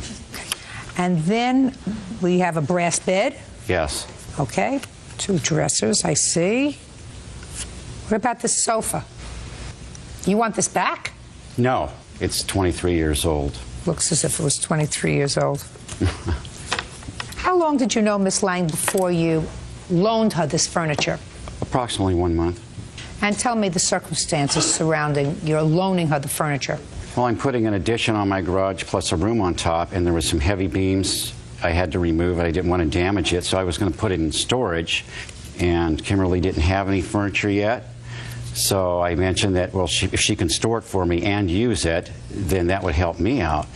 And on January 2nd, we delivered the furniture, but I noticed that she already had 2 dressers, and then we had some disagreements, and Could you look at me? Oh, okay. We had some disagreements, and we were going to meet for breakfast. Could you look at me? Straight on. I mean, I don't want to embarrass you if you have something wrong with your neck. I just want you to look over here so I can tell what your eyes are telling me in addition to what your mouth is telling me, Mr. Haynes. Okay. And on January 13th, we're going to meet for breakfast. Yeah. Well, she didn't show up, and it upset me. So I went over to see her, and I decided that I didn't want any more to do with the relationship, and I called her up and said, I don't want to do this anymore. May I have my furniture back? And she did call me on the 17th and said I could not have the furniture back, that I made a big mistake and I blew it, and also that I'd have to take her to court to get the furniture back. Who is this person? This is my sister, and she had 2 conversations with Kimberly when we were delivering the furniture. Okay, step up. Tell me your name. Sandra Haynes. Who delivered the furniture to Miss Lang? My brother and Kimberly both. What did you have to do with it? Doug was telling me, with Kimberly there, that Kimberly had agreed to store his furniture, and it was a convenient situation because she had no furniture, and so it kind of helped them both out. Okay. That's it? That's it. They didn't stay that long. Do you have any other conversation with her? Yes, I did. When? I believe after she got back from Los Angeles on the 17th. I called her because she had let Doug know that day that he was not getting back his furniture. So I asked Kimberly, why aren't you giving my brother back his furniture? And she said that she was angry at Doug. Doug was angry at her. She got her parents involved. They didn't want her having anything to do with him, and it was out of her hands. Number 2, yes, this was payback time. She had to get back at my brother because of breaking. Don't tell me breaking up. I'm not interested. Yes. I just want to know what she said to you and what you said to her. Conversation. And I said, I do not understand. Why can't we just come over and pick up the furniture? It has sentimental value. It's my parents' old wedding set. And she said? She said she'd think about it. Okay, good. Thank you. Now I'll hear you. Okay. I had met Doug 2 times prior to that date at the car dealership that I worked at. He was a customer. He had subsequently made a phone call to me that he had some furniture that he needed to get rid of, and he knew from our previous conversation that I had an empty apartment and that my stuff was in storage in Orange County. Asked me if I'd be interested in coming by and taking a look at the furniture because he needed to get rid of it. He was doing this remodel. I went by there. It was either the 31st or the 1st of December, or January 1st. Looked at the furniture. The next day was when he actually delivered it to my place. I did drop by his sister's house, yes, and met her for the first time, but I was quite surprised that Doug had already explained to her the arrangement that was made with the furniture because she seemed to know what was going on. The furniture was not a loan. It was actually a gift. And so I wasn't at liberty to explain to her what was going on, but I was quite surprised that she understood what was going on. Just a second. Sure. She suggested to you that the furniture was a loan or a gift? No. She stated, so my brother delivered the furniture this morning, yes. And how does it look, and did you set it up, and so forth. And I explained to her at the time we did set up the bed. At that point, it was pouring rain. We had a mattress in the back of Doug's truck that was being delivered to my parents. I was sleeping on the floor on a mattress. So we stopped by her house on the way to my parents to drop off that mattress. I didn't hear from Doug again until the 17th of January. I got back from Orange County. There was a message on my machine, and at that point was when he asked me to dinner. I refused to have dinner with him, and I was not interested in dating Doug. He got very angry because I wasn't interested in dating him, and he started demanding his furniture back. I don't know why he was getting upset with me at that point. He threatened my job. He threatened my life. He says, I know where you work. I know where you live. This is going to escalate, and he made some threats, and I hung up the phone on him. That's when his sister called me. Miss Lang, yes. You sound like an intelligent lady. Thank you. He sounds, according to you, like a nut. Yes. And the only nexus that you had to this nut was these pieces of furniture that you had had for 15 days. Yes. Correct? Yes. So if I were being a smart person, I would say to myself, miscommunication, it was a gift, and now he wants it back, but he's a real nut, and he's threatening me. Douglas, get a police officer, get your truck, come over and get your furniture, We now have nothing to do with each other. There is no reason for you to call me. There's no reason for you to have anything to do with me. That's what a smart person says. Under normal circumstances? Not a stupid person who says, now I'm dealing with a nut. You're right. And I have furniture that I've had for 2 weeks. Furniture that belonged to your parents may have some sentimental value to you, sir. It's junk. I mean, I've looked at it. It's junk. The only thing that looks anywhere that somebody might want to keep is this brass bed. And I may not be a furniture maven, but I have a pretty good eye. The only value that that bedroom set has is sentimental value, because other than that, it has no value. Now, Your Honor, I do have. When I went to Orange County, when I rented a pickup truck, and I do have a receipt here that shows when I actually picked up the truck and when I actually returned it, there was furniture that I left behind because now I had an apartment full of furniture. I now had 2 dressers, a bed, a coffee table, a couch. There were things that I left behind in storage. So when are you telling me, Ms. Lang, that the couch you left behind was not as nice? No, I didn't have just a second. The couch that you left behind was not as nice as this couch? Is that what you're trying to tell me? That's not what I'm saying. I did not have a couch in storage. Right. I mean, I was a little confused. Give him back his furniture. Now! Thank you. And say, I'm going to borrow that mattress from my parents again if I have to have a mattress to sleep on. But I don't want Mr. Haynes in my life. I don't want his sister in my life. I don't want this nut calling my job. I just want it over. And I'm going to give him back his parents' furniture so he can put his underwear in it, and give him back his brass bed so he can sleep on it. And I don't want to have anything to do with me anymore. Is that fine, Douglas? Yes, Your Honor. Perfect. Your Honor, this is case number 231 on the calendar, the matter of Kubas versus Arlene. Parties have been sworn in, Judge. You may be seated. Sir, have a seat. Miss Arlene, are you a licensed hypnotherapist? I'm a certified hypnotherapist, yes. Certified. Is that what they do? Yes, there's not a license for hypnotherapy in this state. Is that the state of California? The state of California, yes. And how long have you been a certified hypnotherapist? For 9 years, Your Honor. According to what I've read in your complaint, Ms. Kubas, you sought the defendant's services in order to help you stop smoking. That's correct. And you are suing her because not only didn't you stop smoking, but you say that she should be responsible for other stress that she put you through because of some vision that she had while she was treating you. Where did you find Miss Arlene? I found her out of the Yellow Pages, Your Honor. How long have you been a smoker? Probably 45 years. So you figured it was time you stopped? My sister died of cancer last year, and I desperately wanted to quit. And so I discussed it with my husband about going to see a hypnotherapist because I had been under so much stress and wanted to quit so badly that out of sheer desperation I called this ad in the paper. Do you have the copy of the ad? Yes, out of the... Yes, I do.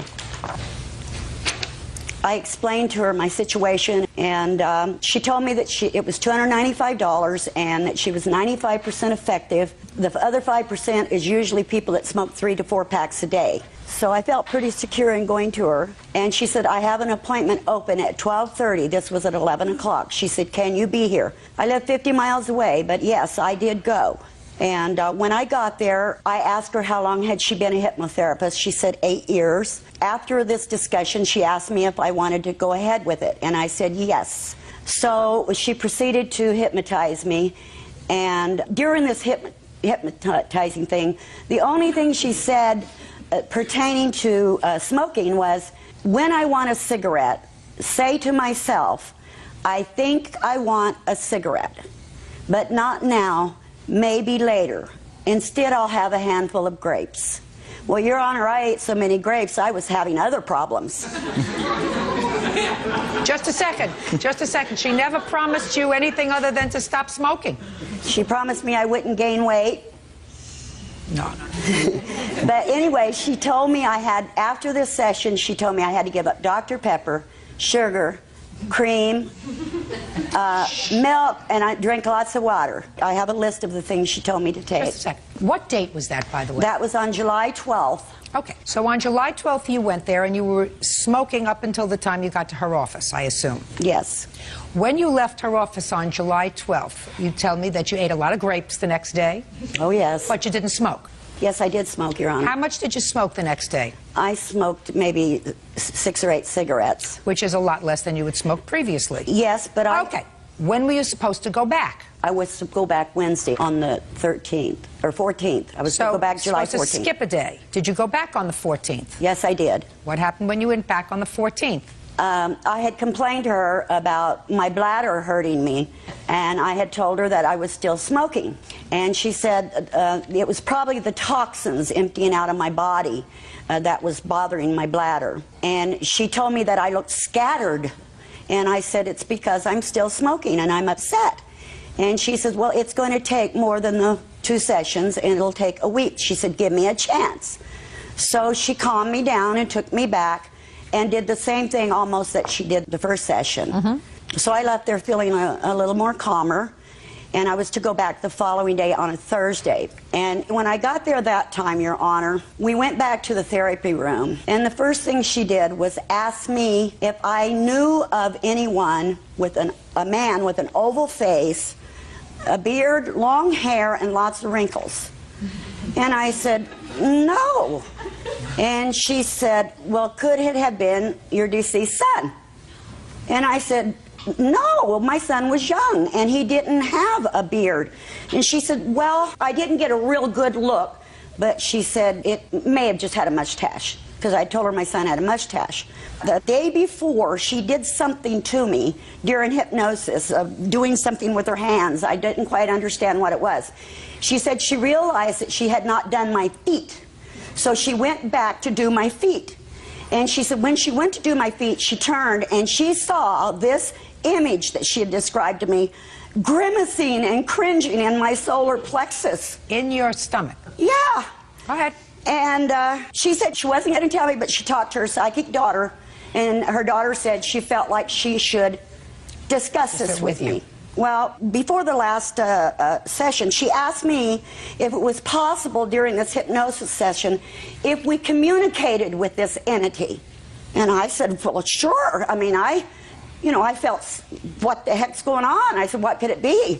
So during hypnosis, she would tap me on the forehead, and she'd say, now ask this person who they are and why they're here. So I said, who are you and why you're here? And no answer. And she tapped me again for this person to answer me. And this just went on, tapping me. So at the end, I asked him, would he go away or something like that. I couldn't remember it all, but when I came out, she said, well, he did say he would go away. So we got up, the session was over. I was sort of dazed, and I even hugged her and invited her to my home. And then when I got to my truck, I just sat there for a while, and I was thinking, my God, I'm possessed. Judge Judy continues in a moment.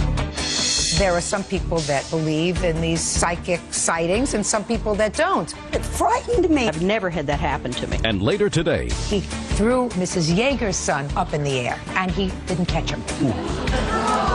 And he fell and broke both arms. real cases, real people. Judge Judy. Frida Cuba says hypnotherapist Donna Arlene failed at getting her to quit smoking. She wants her money back. Ms. Cubas, what is it that you are suing Miss Arlene for? Originally, Your Honor, I asked her for a refund so I could go to another hypnotist, someone that would hypnotize me to stop smoking and not do psychic things to me. And what did she say? I wasn't the one that asked her for the refund. My husband did. You asked her for the refund? Yes, I... When did you call her, Mr. Cubas? I believe I called her on the 21st of July, Your Honor. Tell me about your conversation. I explained to her that Frida was very upset and very frightened by the prognosis that she had given about the entity that was in her solar plexus. And I told her we didn't believe in that kind of thing, and I told her that I felt that Frida was entitled to a refund. And what did she say to you? She then said, look, I don't give refunds. Okay. All right, Ms. Harley, I don't believe that based upon the fact that Ms. Cubas may still be smoking, that she is entitled to her money back. She didn't guarantee you that you would stop smoking. She said there's a 95% chance. Well, you may fit into that 5%. Certainly, those people that use gum, patches, pills, all the things that you can get by either prescription or over the counter, if they were 100% effective, then nobody in this country should or probably would be smoking, but the truth of the matter is some people are successful with them and some people are not. It depends upon a lot of variables. The only question that I have is you signed on for hypnotherapy to stop smoking. I want you to get to this vision. Okay. On the second session, when Frida came in, we did the session, and many times if I feel a person is troubled or there's negative energy around them, I do a clearance with my hands just of the energy around them before they leave. So I did that. I just brought my hands just to clear the energy around them. Okay? So I just did the clearing the energy, and as I came down to the end and went to brush away from her feet, I saw this entity. It just was, what I saw was just a circle with a man's face that looked grimacing. And it kind of surprised me because I've never had that happen to me. So when I went home that evening, I explained it to my daughter who has psychic abilities. And I just said, you know, something happened today and I'm concerned about it. So I explained to her what I saw, and she goes, I wonder why they would choose to show you that there. And I said, I don't know. And she goes, well, maybe you can help her by telling her, but ask her a couple of questions first. Ask her if she's been having a lot of pain in her solar plexus. Before that, when we first had the consultation, she had shared with me that she had used a psychic over the internet before, and we had talked about being an open spirit. So I asked her these questions, and then I told her, I said, I saw something, and I'm a little reluctant to say anything to you, but since we've talked about this before, I thought maybe it might help you if I shared it with you. It's up to you. And she goes, well, sure. Go ahead. We're both spiritual people. And I said, okay. So I explained to her what I'd seen. And I said, you know, I can't tell you anything about it because it's never happened to me before. I don't know. And you weren't at that point, and certainly Ms. Cubas doesn't suggest at that point that you were using this as a ploy to get you to become a steady psychic customer. I'm not sure of that, Your Honor. She did tell me I could come back. That's different. Did she or did she not, Ms. Cubas, say to you, this has never happened to me before? I don't remember her saying that because she frightened me so badly. Okay. You did, Ms. Cubas, however, tell me that she asked you whether you wanted her to share with you this vision that she had had, and you said yes. Yes, that's correct. And you also, according to you, when you left, hugged her. Is that right? Yes, ma'am. So what is it that makes you suggest, I mean, there are some people that believe in these psychic sightings and some people that don't. I can't put myself into the head of either one of those groups. But what is it that suggests to you that Miss Arlene was a charlatan? Because I did not go to her for psychic treatment or that. I went to her to stop smoking. Not once during that session did she say anything to me about not smoking except to eat the grapes when I felt like not having a cigarette. Nothing was ever suggested to me to quit smoking or any suggestions or anything. When she told me about this psychic thing, she said, do you know anyone with an oval face, wrinkles, long hair, and a beard? And I thought to myself, you already told me that. That's no. Not you already told me that. Ms. Cubas, you don't have a viable lawsuit against the defendant. She is a certified hypnotherapist. She's been practicing for 8 years. That's her treatment plan. It didn't work for you. And the fact that she had this vision, I assume it was legitimate, or at least she perceived it to be legitimate. She asked you whether you wanted her to reveal it to you. You said yes. She did not follow through. I assume that she told you that her daughter has psychic ability. She discussed it with her daughter. Her daughter said it's a good thing to share with her. She shared it with you. She asked you, I'm speaking, she asked you whether or not you wanted her to share it with you. Have you gone to another hypnotherapist since? No. No. Are you still smoking? Yes, ma'am. Well, we're talking about a long time ago. How come you didn't go to somebody else? Because it frightened me. I wanted to wait to see if I could get to find somebody reputable or that wouldn't do the psychic. Your Honor, she did not ask me anything except if I would like to communicate with this thing after she told me about it. Ms. Cubas, 2 seconds ago you told me that you didn't remember. Now what you're telling me is you remember, and what she said to you was, do you wish me to find out what this person is, who this person is? And you said yes. And this was after just a second. And you said yes. You didn't say to her, no, I don't believe in that stuff. I think there's a lot of baloney. I'm here to stop smoking. You said Yes. Yes. Your case is dismissed. That's all. Parties are excused. You may step out.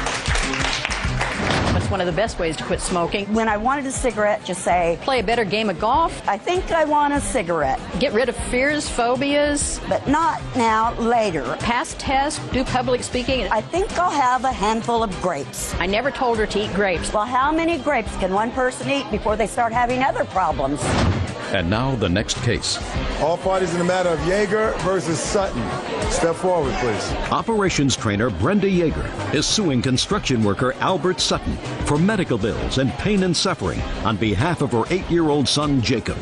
Brenda says Jacob broke both of his arms when Albert threw him in the air and dropped him. Why, Mr. Sutton, I hardly know what to say to you, sir. Bird, 30 seconds or less. I assume that this is the young man who was injured. They were playing a game, some sort of a game in a park. Miss Yeager is going to tell me, what kind of game was it? Soccer practice. Soccer practice. And Mr. Sutton has a child? Yes.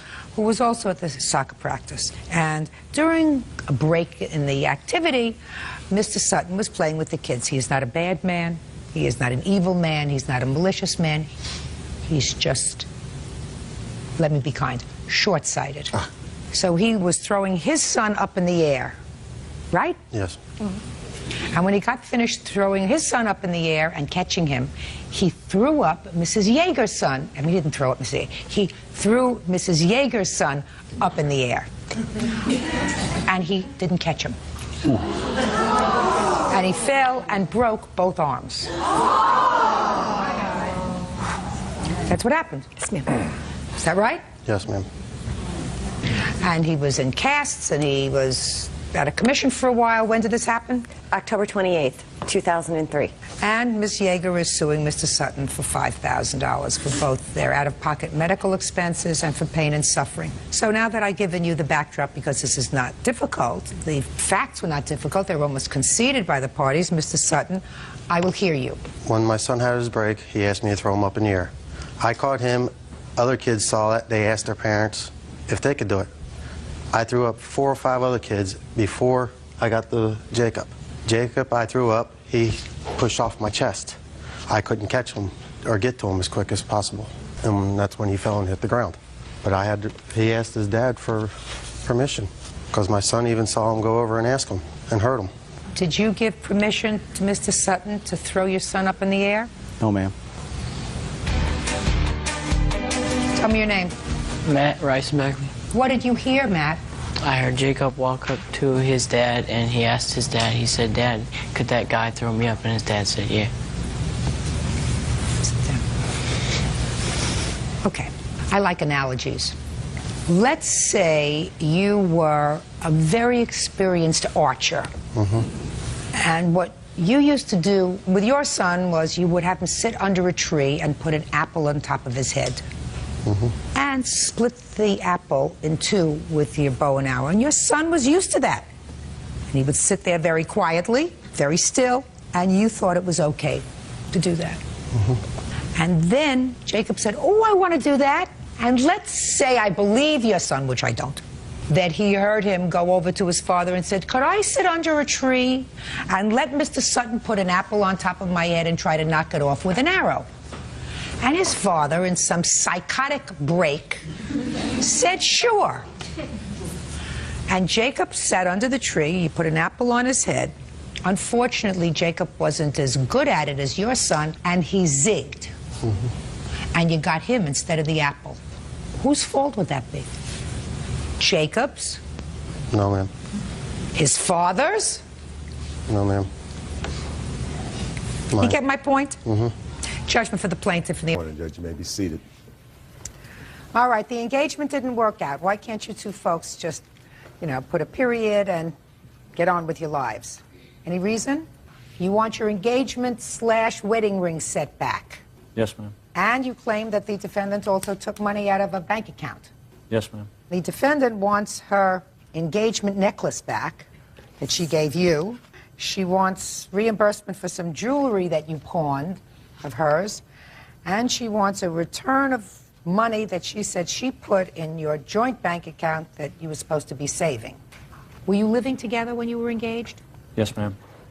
And when did you give her the engagement ring? May 11th. Tell me the circumstances around you giving her the engagement ring. Was it a surprise? No, ma'am. She went with me and picked out the rings and helped She negotiate went to the the store price. with you? That's correct. So far, is that right? Yes, ma'am. Okay. Tell me about this engagement necklace. When did you get that? I believe it was in April. It was May, actually, May 3rd, that I purchased the necklace. May 3rd. But you Yes. gave it to him before you got your engagement ring. Yes, ma'am. It was at the jewelry store that we were going to purchase my engagement ring at. I want you to tell me the circumstances surrounding you giving him the necklace. Okay. We had broke up at one point, and he had pawned my wedding band from my ex-husband, his gold chain, and a Texas ring of his. He told me when I got the stuff out of the pawn that for me to go ahead and give the gold chain of his to my eldest son. So that's what I did. So whenever we were looking at jewelry there at the jewelry... So you got the jewelry out of the pawn shop? Yes, ma'am. How much was it to get the jewelry out of the pawn? $180. So you had all the pieces of jewelry in your possession? Yes. Do you still? The only thing that I still have is the necklace. What happened to the other property? I gave it back to him. Including your wedding band?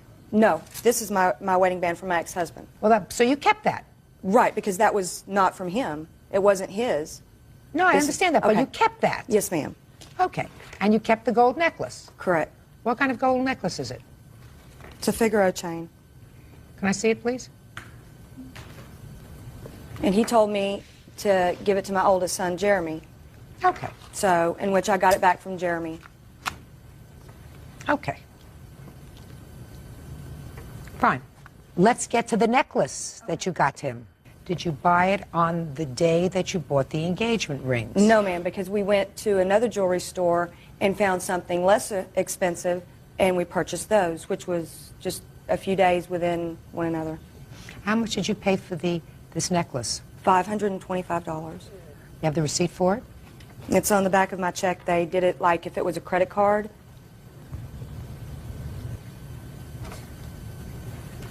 And it's from North Lake Jewelers, which it says on the back. Mm-hmm. And do you have the receipt from the engagement rings? Yes, ma'am. Can I see them, please?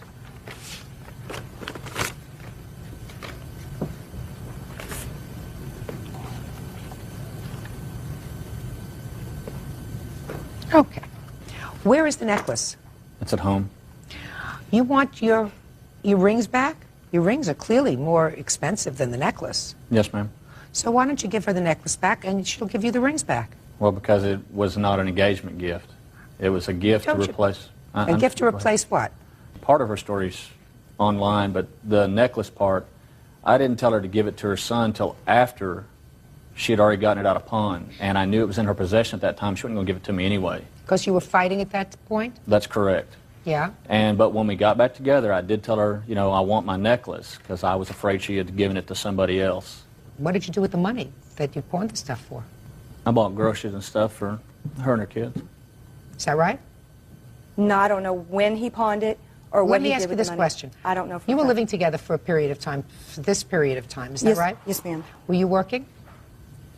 Working. And At you that tell moment? me where, for whom, and how much you were earning. So my question is, at the time he pawned the jewelry, were you employed? I believe I was. I believe and you the reason, were. The reason I say is because it's been almost a year. Well, So- I want you to think back. Think back. I was When working. did you- Yeah, I was working as For who? For the state of Texas. I was a boot camp drill instructor. What were you earning? I was earning $7.25 an hour. How many children do you have? I have 3. Can't support yourself and 3 children on $7.25 an hour. No, ma'am. My children live with their father. So it was just the 2 of you? And his 2 children. Ah. So was she in fact working as a drill instructor at that point, sir? No, she had already quit, but her kids came for visitation. And at that weekend was in between my pay periods, and we didn't have any money. And all 3 of them came, and we needed some money. Okay. What kind of work do you do, sir? I'm a private investigator. So if you want these rings back, and if you want to terminate this relationship in a most agreeable and less stressful manner as possible, why don't you just give her back the necklace? She's going to give you back the rings, and then we've resolved part of this lawsuit. Because I like the necklace. Is it worth more than $2,500? No, ma'am. That's what you paid for the rings. That sounds fair to me, doesn't it? If you feel that, I don't. I sure do. So you're going to give her back the necklace, and she's going to give you back the rings. Then we've taken care of that. Now let's talk about the money. You say she took some money out of a bank account? Yes, ma'am. $600? $662, some in that neighborhood. Yes, Tell ma'am. me about that. Well, it's my bank account, and the only money that was in that bank account was money that people had written me checks for cars or something. No money of hers ever went in that bank account. Was it a joint bank account? I did put her on the bank account, that's correct. But when she left, I requested the ATM cards and the credit cards. Real cases, real people. Judge Judy. Curtis Pritchard says ex-fiancée Betty Sestala refuses to give back his engagement ring and wedding band. Curtis also says Betty helped herself to his bank account. I'll hear you. Every week that I got paid, I gave Curtis my money. I worked from May 11th to August 9th. 3 months. Yes, ma'am. I made $8,400. I didn't spend $8,000 in living expenses and stuff. How much did you spend? I don't know. Well, how do I know? Well, the reason that I say that is there's no way I could have possibly spent $8,000. I'm not a high-maintenance girl. I don't know whether you are, whether you're not, but if you have a joint bank account and you're putting money in, and I assume you were putting money in the No money account? went into the bank account. What? No, none of her pay ever went in the bank account. Well, what happened with her $8,400? What happened with her $8,000? She would get paid. She would give me some of her money, not all of it. She gave me some of her money. That's true. Well, how much did she give you? I couldn't be exactly sure, but you know, she's telling. She gave me some of her money, but I mean, it would cost $600 to $800 every time she wanted to go visit her kids, hotel, food. She'd go shopping all the time. So it would be a fair statement that you commingled your funds. That's correct. Is that a fair Yes, ma'am. statement? And you're not married. That's correct. No, he's divorced as of yesterday. Well, but you're not married now. No, ma'am. You folks cannot expect to come to court and have somebody else unravel these very intricate financial woes that you managed to get yourself into. And what I said at the start of this case was, you're two people, you started a relationship, it didn't work out, why can't you just put a period and move on? You clearly spent money during that 3-month period. Yes, ma'am. I don't know whether you went to visit your children like he says you did, and he has no proof of what you spent. So I would be doing a guest job, and I don't do guest jobs. Your Honor, the day that he kicked me out, told me to get the F out, I left walking, and I went without a dime, without any clothes but what I had on my back. Just a A second. strange man picked me up on the side of the road, and... Listen to me. You don't get compensated for that. You've had an on-again, off-again with this man clearly for a long time. And he's the one that's been the one that's made the money off of it, because I don't have a dime because he has it all. Next time you should know better. I've also sent her money when she needed it. She called me, asked me. I've got money grants where I sent her money. Let me see. So I mean, it's not like she. And this is in addition to that $600 she took. Plus, I just gave her $2,900 just a few days ago. On the 1st of October of this year, did he send you $200? Yes, ma'am. What for? For me to... I had my children that weekend. My son had a paintball competition. And you he called sent- him and asked him for money and he sent it? No, I didn't call him. He called me. So he called you when you said you needed money? No, I didn't. He asked me if I needed any money. Fine. So he sent you $200 on the 1st. Then I have another transfer here to you in September. Mm-hmm. The end of September for another $300. What was that for? For just basic living expenses, because I went there without a dime. He's not responsible for you. No, he's not. And he He's never not has responsible. been. He's not a. He doesn't sound like a cad to me. Well, did he give you? Did he give you other? Did he give you other money just last week? No. Are you lying to me? No, I'm not. I have no reason to lie about it. Well, I think you do. In any event, I'm going to cut the following order. Mr. Pritchard, listen to me, sir. You're going to part with that great necklace. You're going to give it back to her within 5 days, and she's going to part with the rings. You have one that you're wearing now? That's the only one that I have. Where's the other one? He has it. Take the ring off. Give it to Bird. There's other things that you're not hearing that makes him not sound like such a cad. That's not it that I couldn't sue him for here. From where he borrowed $5,000 from me, and he sold the truck that he had gotten a loan on, and I've not got that. I got $600 of that, which I have the paperwork in my purse. Mr. Pritchard, you want her son to have this necklace, or you want it back? No, Jeremy can have it. Give it back to her. You're to get the engagement necklace back to her. Yes, ma'am. Keep it simple. That's all. As far as I excuse, you may step out. I don't think that it's right that a man can keep everything he earned. Didn't go quite like I thought, but I believe she was fair. He wasn't working, and there was no money, and I had to make a living. We're both kind of hard-headed, I guess. And now the next case. All parties in the matter of Adams versus Canham. Step forward, please. 18-year-old student Jennifer Adams is suing her former classmate, 17-year-old student Christy Canham, for breaking her ankle during a fight. Miss Adams, according to your complaint, the defendant assaulted you, you were injured, you want to be compensated. That's what the case is about. How do you know her? We went to grammar school and to high school together. Where did this assault take place? At Annie's house. At this young lady's house? Yeah. When? October 2nd, 2001. What was the dispute about? The dispute was over a CD, but there's more to it. In August of this year, we had a get-together also at Annie's house, where everybody had gone in the house except for Christy and my fiance. And after everyone was inside, she said something to the extent of, fiance or not, I've had guys cheat on their girlfriends with me before. So he came in the house and he told me about it and didn't do anything about it at that time. We all went to bed, and we hadn't seen each other really during this time from August to October when the incident happened. My CDs had been left at the restaurant where she works, and somebody had gone through them. You went to the restaurant where she works? No. Who left the CDs at the restaurant where she works? Her little brother had my CDs, left them at the restaurant. Somebody went through them and took out a whole bunch of CDs, but she took one and took it to Hawaii with her. So she had one of your CDs? Yes. Okay. So I went out to Annie's on October 2nd. What did you go to Annie's for? Because we're friends. Was she expecting you? It was just we go out there all the time. Nobody expects anyone. The defendant was there? Yes. Did you know the defendant was going to be No. there? So when you walked into the house, who was present? Annie, Jimmy, and Stephanie. Who's Stephanie? And she's another friend of ours. And the defendant? Yes. What happened when you got there? When I got there, I walked in the door. Christy was standing on the opposite side of the room. I asked her where my CD was. She just kind of stood there looking at me.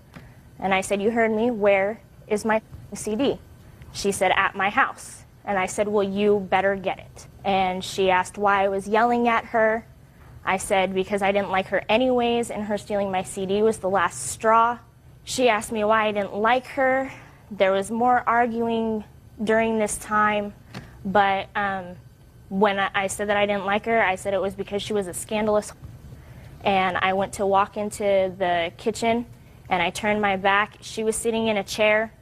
So she was sitting? Yes, she was sitting. By this time, she was sitting. Was she sitting at the time that you came in and started calling her names? No. She was standing? Yes. But then she sat down? Yes. Okay, so you're walking into another room, she's sitting? Yes. What happened next? So I went to walk into the kitchen. I saw her out of the corner of my eye come at me. So I turned around. She went to hit me. I blocked her hit, put her in a headlock. So I had her in a headlock, and she was hitting me, and I was hitting her.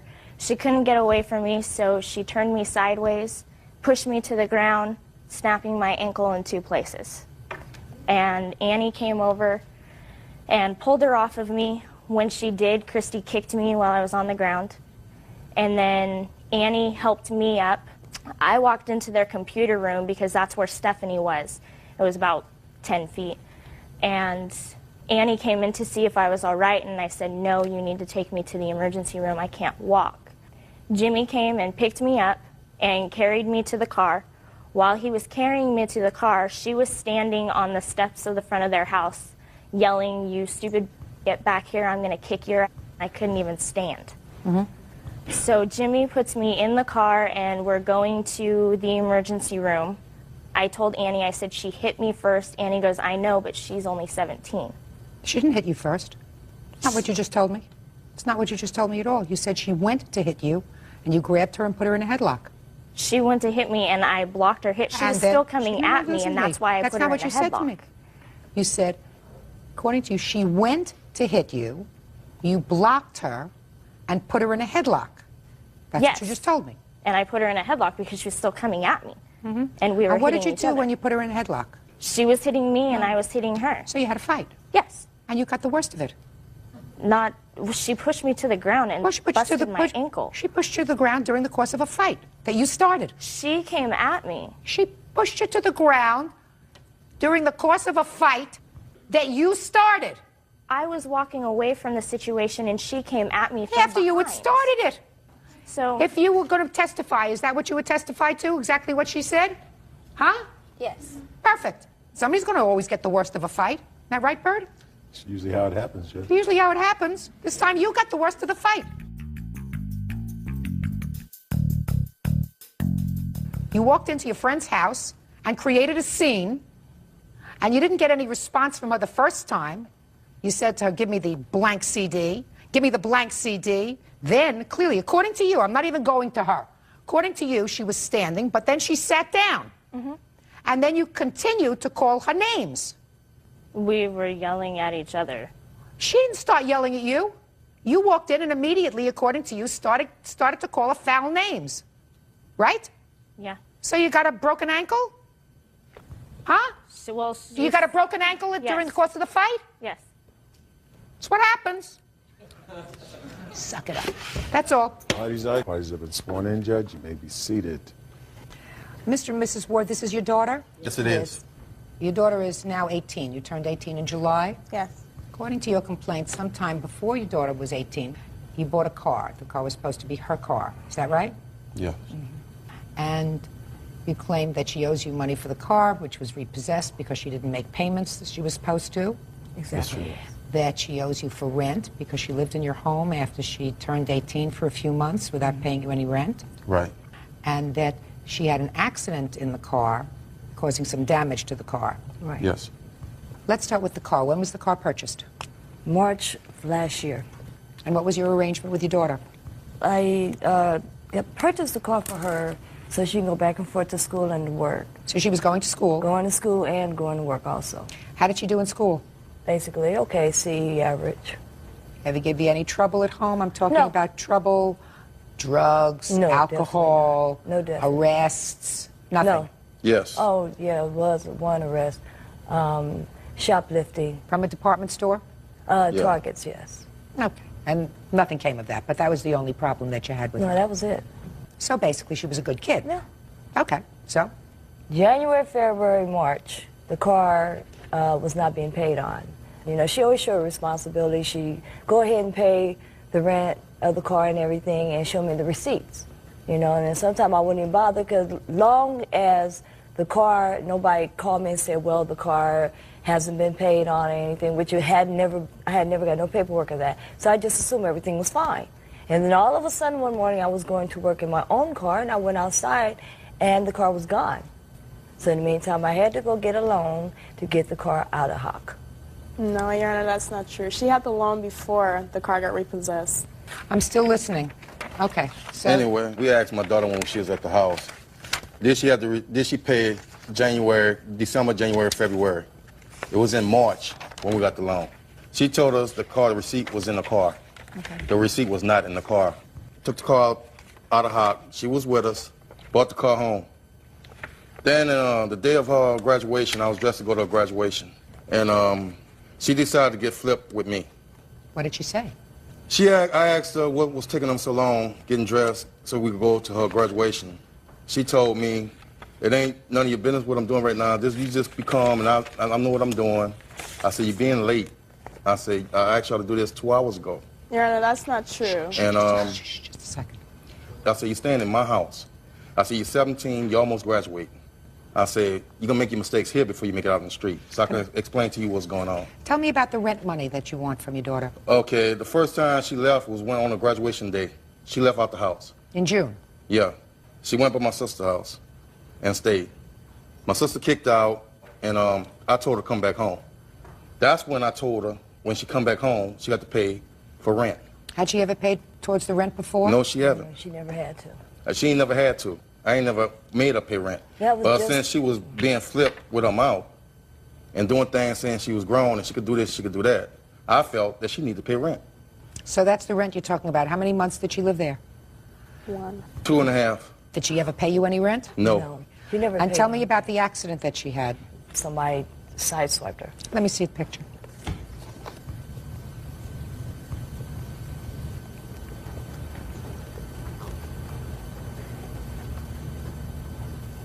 Where is the damage to the car? I have a picture of exactly what the damage Can I is see? right here.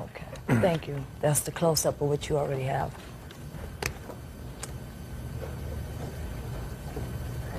Were you in the car when somebody hit you? I was in the car. I did not tell them they got sideswiped. What happened? I was driving, I was coming home from work on the freeway. This lady jumped in front of me, trying to get into my lane. I had to swerve, and I hit the center divider of the freeway. I went home, and I told her that I got in an accident. She didn't tell me, she told me not to go to the insurance company because our insurance would go up. Tamika said So Tamika said she was going to pay for it. Yes, I did. But I And she wasn't, never paid for it. She got mad again and left out the house again. Okay, there we go. Did you agree to pay for the damage to the car? I agreed to pay for the damage of the car when I had the car in my possession. When they took the car from me, when he kicked me out my second time, I said I wasn't going to pay for it because I didn't have the car. Can I see the estimate for the damage, please? Judge Judy, the only reason that she don't have the car because as of her birthday, it was agreed with me, herself, and the bank that she would actually pay $25 to get that car in her name. She wants the car without putting it in her name. I told her I can't do that. It's going against the bank and myself. But yet she gives the car to my aunt. I did not And my give. aunt's driving the car. Listen around. to me. Somebody has to pay Listen it. to me. You cannot make a contract with anyone under the age of 18. So the fact that you purchased this car when she was 17 and she agreed to make the payments on the car is not binding upon her. Even a parent can make a contract with a child until they're 18 years old, until they reach their majority. With regard to rent, I never heard anybody say that your daughter agreed to pay you rent. You said if you're going to live in this house, you're going to pay rent. But in order for there to be a contract, there has to be an agreement as to the amount, that she says, yes, I will pay you rent. Do you have such an agreement? Yes, I do, Let but me she take a never look signed at it. I never Well, signed if she it. never signed it, then you don't have an agreement. As far as the damage to the car is concerned, ordinarily I wouldn't give you the damage to the car except that your daughter acknowledges that she said, I will pay for the damage to the car. Real cases, real people. Judge Judy. Derek and Terry Ward say Derek's daughter, Tamika Ward, owes for a car loan, car damages, and unpaid rent. Tamika says her father is being unfair. Do you have other children? Yes. How many other children do you have? We have one son. And how old is that child? 21. Okay, where does that child live? Fresno State. Doesn't live with you? No. So this is the baby? Yes, the baby. What does your son do in Fresno State? Plays football. And what are you doing now, Miss Ward? Nothing right now. Who do you live with? My aunt. So you're back with the aunt? Yeah. Same aunt that you were living with before? Yeah. That's What? the thing. I still want her, if she wants the car, it still says July the 15th she was supposed to, if she only has to pay $25, she can have the car. She doesn't want the car. So Right? If for she her, wants the car, she's she can been- have the car. She's It's been not what to crying hear. about it. She That's said not- that's the reason she's not working because she doesn't have the car. No, the so- reason I'm not working was because I didn't have transportation getting back and forth to my job. I was living with my cousin. When he kicked me out, I was living in Rialto with my cousin. I had to go back and forth to work on the bus every day. I got off at 11 o'clock at night. The buses stopped running at 11. She wasn't going to come pick me up, and I had nowhere at home. You seem like an intelligent young woman. Why aren't you in college? All this stuff happened. I let everything go. But I'm going back. I wasn't going to stop, not go to school. Yeah, you seem like a smart gal. Yeah. You seem like you should be doing something. See, the problem is I was registered in school. I was living with them. I came back home to make matters good with him and her. I was living at home. I had got a job that day. The day he kicked me out, I was going to register for school. I had my registration fee. I had my loan taken care of and everything. You filled out all the paperwork for that? I filled out the paperwork because they said they would not do it. She was a no-show. I co-signed for the application for her to go to college. And I called and come to find out she was a no-show, so I was a no-show because I didn't have transportation. Doesn't sound to me like you had have a bad teenager. No, she's not bad at all. Sounds to me as if you have a young lady who has tremendous potential and who hasn't given you a lot of grief. She may have a little bit of a fresh mouth, if that's what you're complaining about, sir. These days, that's not such a tremendous big deal. She went to high school. She worked her way through high school. She got reasonable grades. She had enough of a job so that you felt comfortable about the fact that she was going to pay for a car loan. That sounds pretty reasonable to me. Not to you? Sure it does. Only one problem with that, she wasn't going to pay for it. She wasn't going to pay for what? She wasn't paying for the car loan. I was paying for that car for a year and a half. But you did not pay the last car note, and lied and told me you did. I didn't pay the last car note. Don't fight with each other. Let us say she didn't pay the last 2 months. She paid in May, she paid June, July, August, September, October, November. You say she didn't pay December, January, and February. Is that right? The first time. She did not Whatever, pay. she paid something. I never had a child live with me that paid for a car that I got them. Oh. Never. So she told my Not when they were 17. Let me talk. Not when they were 18. Not when they're 30. Right? So I don't know what you're complaining about your 17-year-old. You're being too hard on her. She looks like a very sweet girl. Well. Listen to me. Objectively. We're talking objectively. You tell me, stop playing with your papers, Mr. Ward. Lighten up a little bit. You say you have a 17-year-old daughter who graduated high school on time, and because of some misunderstanding the day of graduation, you didn't go, which was wrong thing for you to do. I mean, if you get angry, you take a deep breath, and you show up at graduation. You don't not go to your daughter's graduation from high school. Did you go? Yeah, I went. And who else? And who was there for you? My boyfriend's family was here. I wasn't The only there. reason why she went because she said she had to get a program to show her job. Because she took that day off. No. I'm sure that she went because, listen to me, I'm sure she went because she wanted to go. Your father's more of a, he comes from the old school. There's nothing wrong with the old school, Mr. Ward. It worked for a lot of people for a lot of generations. This is my house. As long as you live in my house, I own the air you breathe. You follow my rules. You act respectfully. That's all wonderful. Somehow, in today's times, that it's not always as perfect as that. And in the scheme of things, believe me, in the 25 years that I was in the family court system, I've seen a lot of kids. And there were a lot of parents out there who would give their eye teeth for a daughter who went to high school, acted responsibly, had a job after school, probably paid for her own clothes and paid for her own stuff, because that's what you work for when you spending money usually. And in addition to that, she helped contribute to her own transportation to get herself to school for a while, even if it was just for 8 months. And she paid for the insurance, even if it was just for 8 months. Can I say something? Sure, Mr. Ward. Okay, you saying that she's a nice kid. That's my child, true enough. I'm not bad on her, but there's things that I expect her to respect me on. Number one, she got a job. She didn't pay for everything you said. She might have paid for the car. Half the time, she didn't have enough money to pay for the insurance. I had to come out my pocket. When she wanted clothes, I had to come out my pocket. When she wanted food to eat, they had to come out my pocket. That's your job. That's my job. That's my job. But that's after she your job. turned 18, that was not my job. I was only staying with you for a month. No, that's your job. Listen After to me. she turned 18, that is not my job. And I was That's paying the for law my here. own No, listen to me. While she was working, and before she turned 18, it was your job to provide for your daughter everything that you possibly could. Before she turned 18, true. Well, that may be so. I don't know what magic thing goes off in your head when a child celebrates their 18th birthday and they blow out the candles and you say, Well, finished. that's what Finished. Let me explain Well, to Mr. you. Ward, I don't know. Until you live in my house, you won't know. I don't want to live in your house, Mr. Ward. I wouldn't want you there. I don't want to live in your house, and I guarantee you my children wouldn't want to live in your house, and his children wouldn't want to live in your house. I don't know. Your rules in your house is your rules.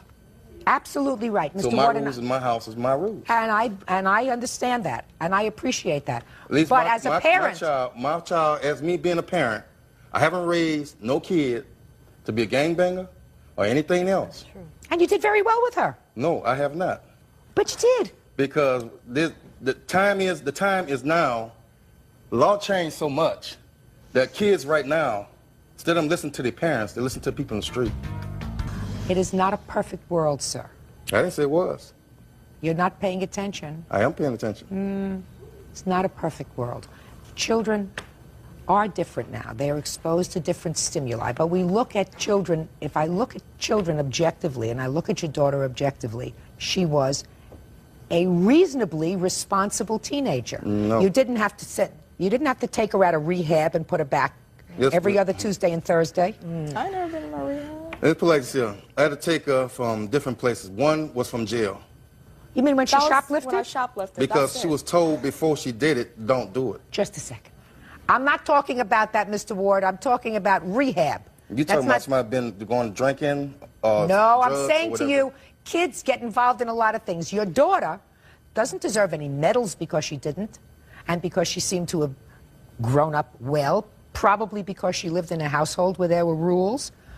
But she's not an irresponsible, off-the-wall teenager. And why you would sue her is something that is totally beyond me. To create a rift with your daughter over something like this is beyond me. You should be supporting her. Okay, and her, you should be supporting her somebody in that her. spends all your money and don't Honor, appreciate what she I've been get. working since I was 14. I've been helping them That's out why I got you the car, since I was 'cause you've 14 been years working. old. I was going to school, and in the summer I had to work. Okay, every year in high school I was working. Okay. And they're acting like I'm like just a bad person over here. I'm just telling you straight up. I had no time for nothing. She's Go wrong. to school and work. Pay their bills. I was paying all 3 cars insurance. When they She's lied and wrong. said it was just for my car. Oh, $265 just for one car. For a month? A month. No, she wasn't. Her insurance was $200, and it was more than what she was paying. They bought it down. They bought it down because I put it on my insurance, and I put hers with mine. If she'd have went on her own, she'd have had to pay $277. Just a second. This is getting interesting. Is what you're telling me, Mr. Ward, that because you put the insurance on this car on your combined policy, Her insurance went down. her insurance went down, but the amount that she was paying covered all 3 cars? No. Yes, it did. Well, how much was the insurance on your 2 cars? The insurance for me was $84. Insurance for my wife, hers was a little bit lower, was either 69 or 64. And mine was 160. And so hers if you add was all that up, 200. that's 200 and something. There's No. no one would pay No, for no. almost $400, $500 a month for insurance. That doesn't sound right to me. Okay. Somehow it doesn't sound right to me. I just changed my mind about this accident. You should have put it into your insurance. Yeah, sure. I should have bought that. You should have put it into your insurance. If you had put it into your insurance, what did you have, a $500 deductible? Yeah. Or no deductible? The $500 deductible. Did you have the car fixed? No. No, I don't have the car. She gave it to my aunt. My aunt's son is driving it back and forth to school now. Is that right? Yeah. Yeah, that's all right. Other than He giving gave it her- back Is that to right? the bank. Your aunt's son? No, my sister-in-law have it because I cannot afford that. And another minor is driving the car? Well, I No, didn't he's not approve of a that. grown man. How old is he? He's 20. I didn't approve of that. I told my sister. I gave my sister Yeah, the car. while I And was his at work. truck. Just a second. So now they're Just all a second. Well, you're making a big mistake because a 20-year-old boy has more of a problem getting insurance than a 20-year-old girl. That I know because I've had both boys and girls. Boys are less responsible. So if you're letting your 20-year-old nephew, who is not a grown man, a 20-year-old male is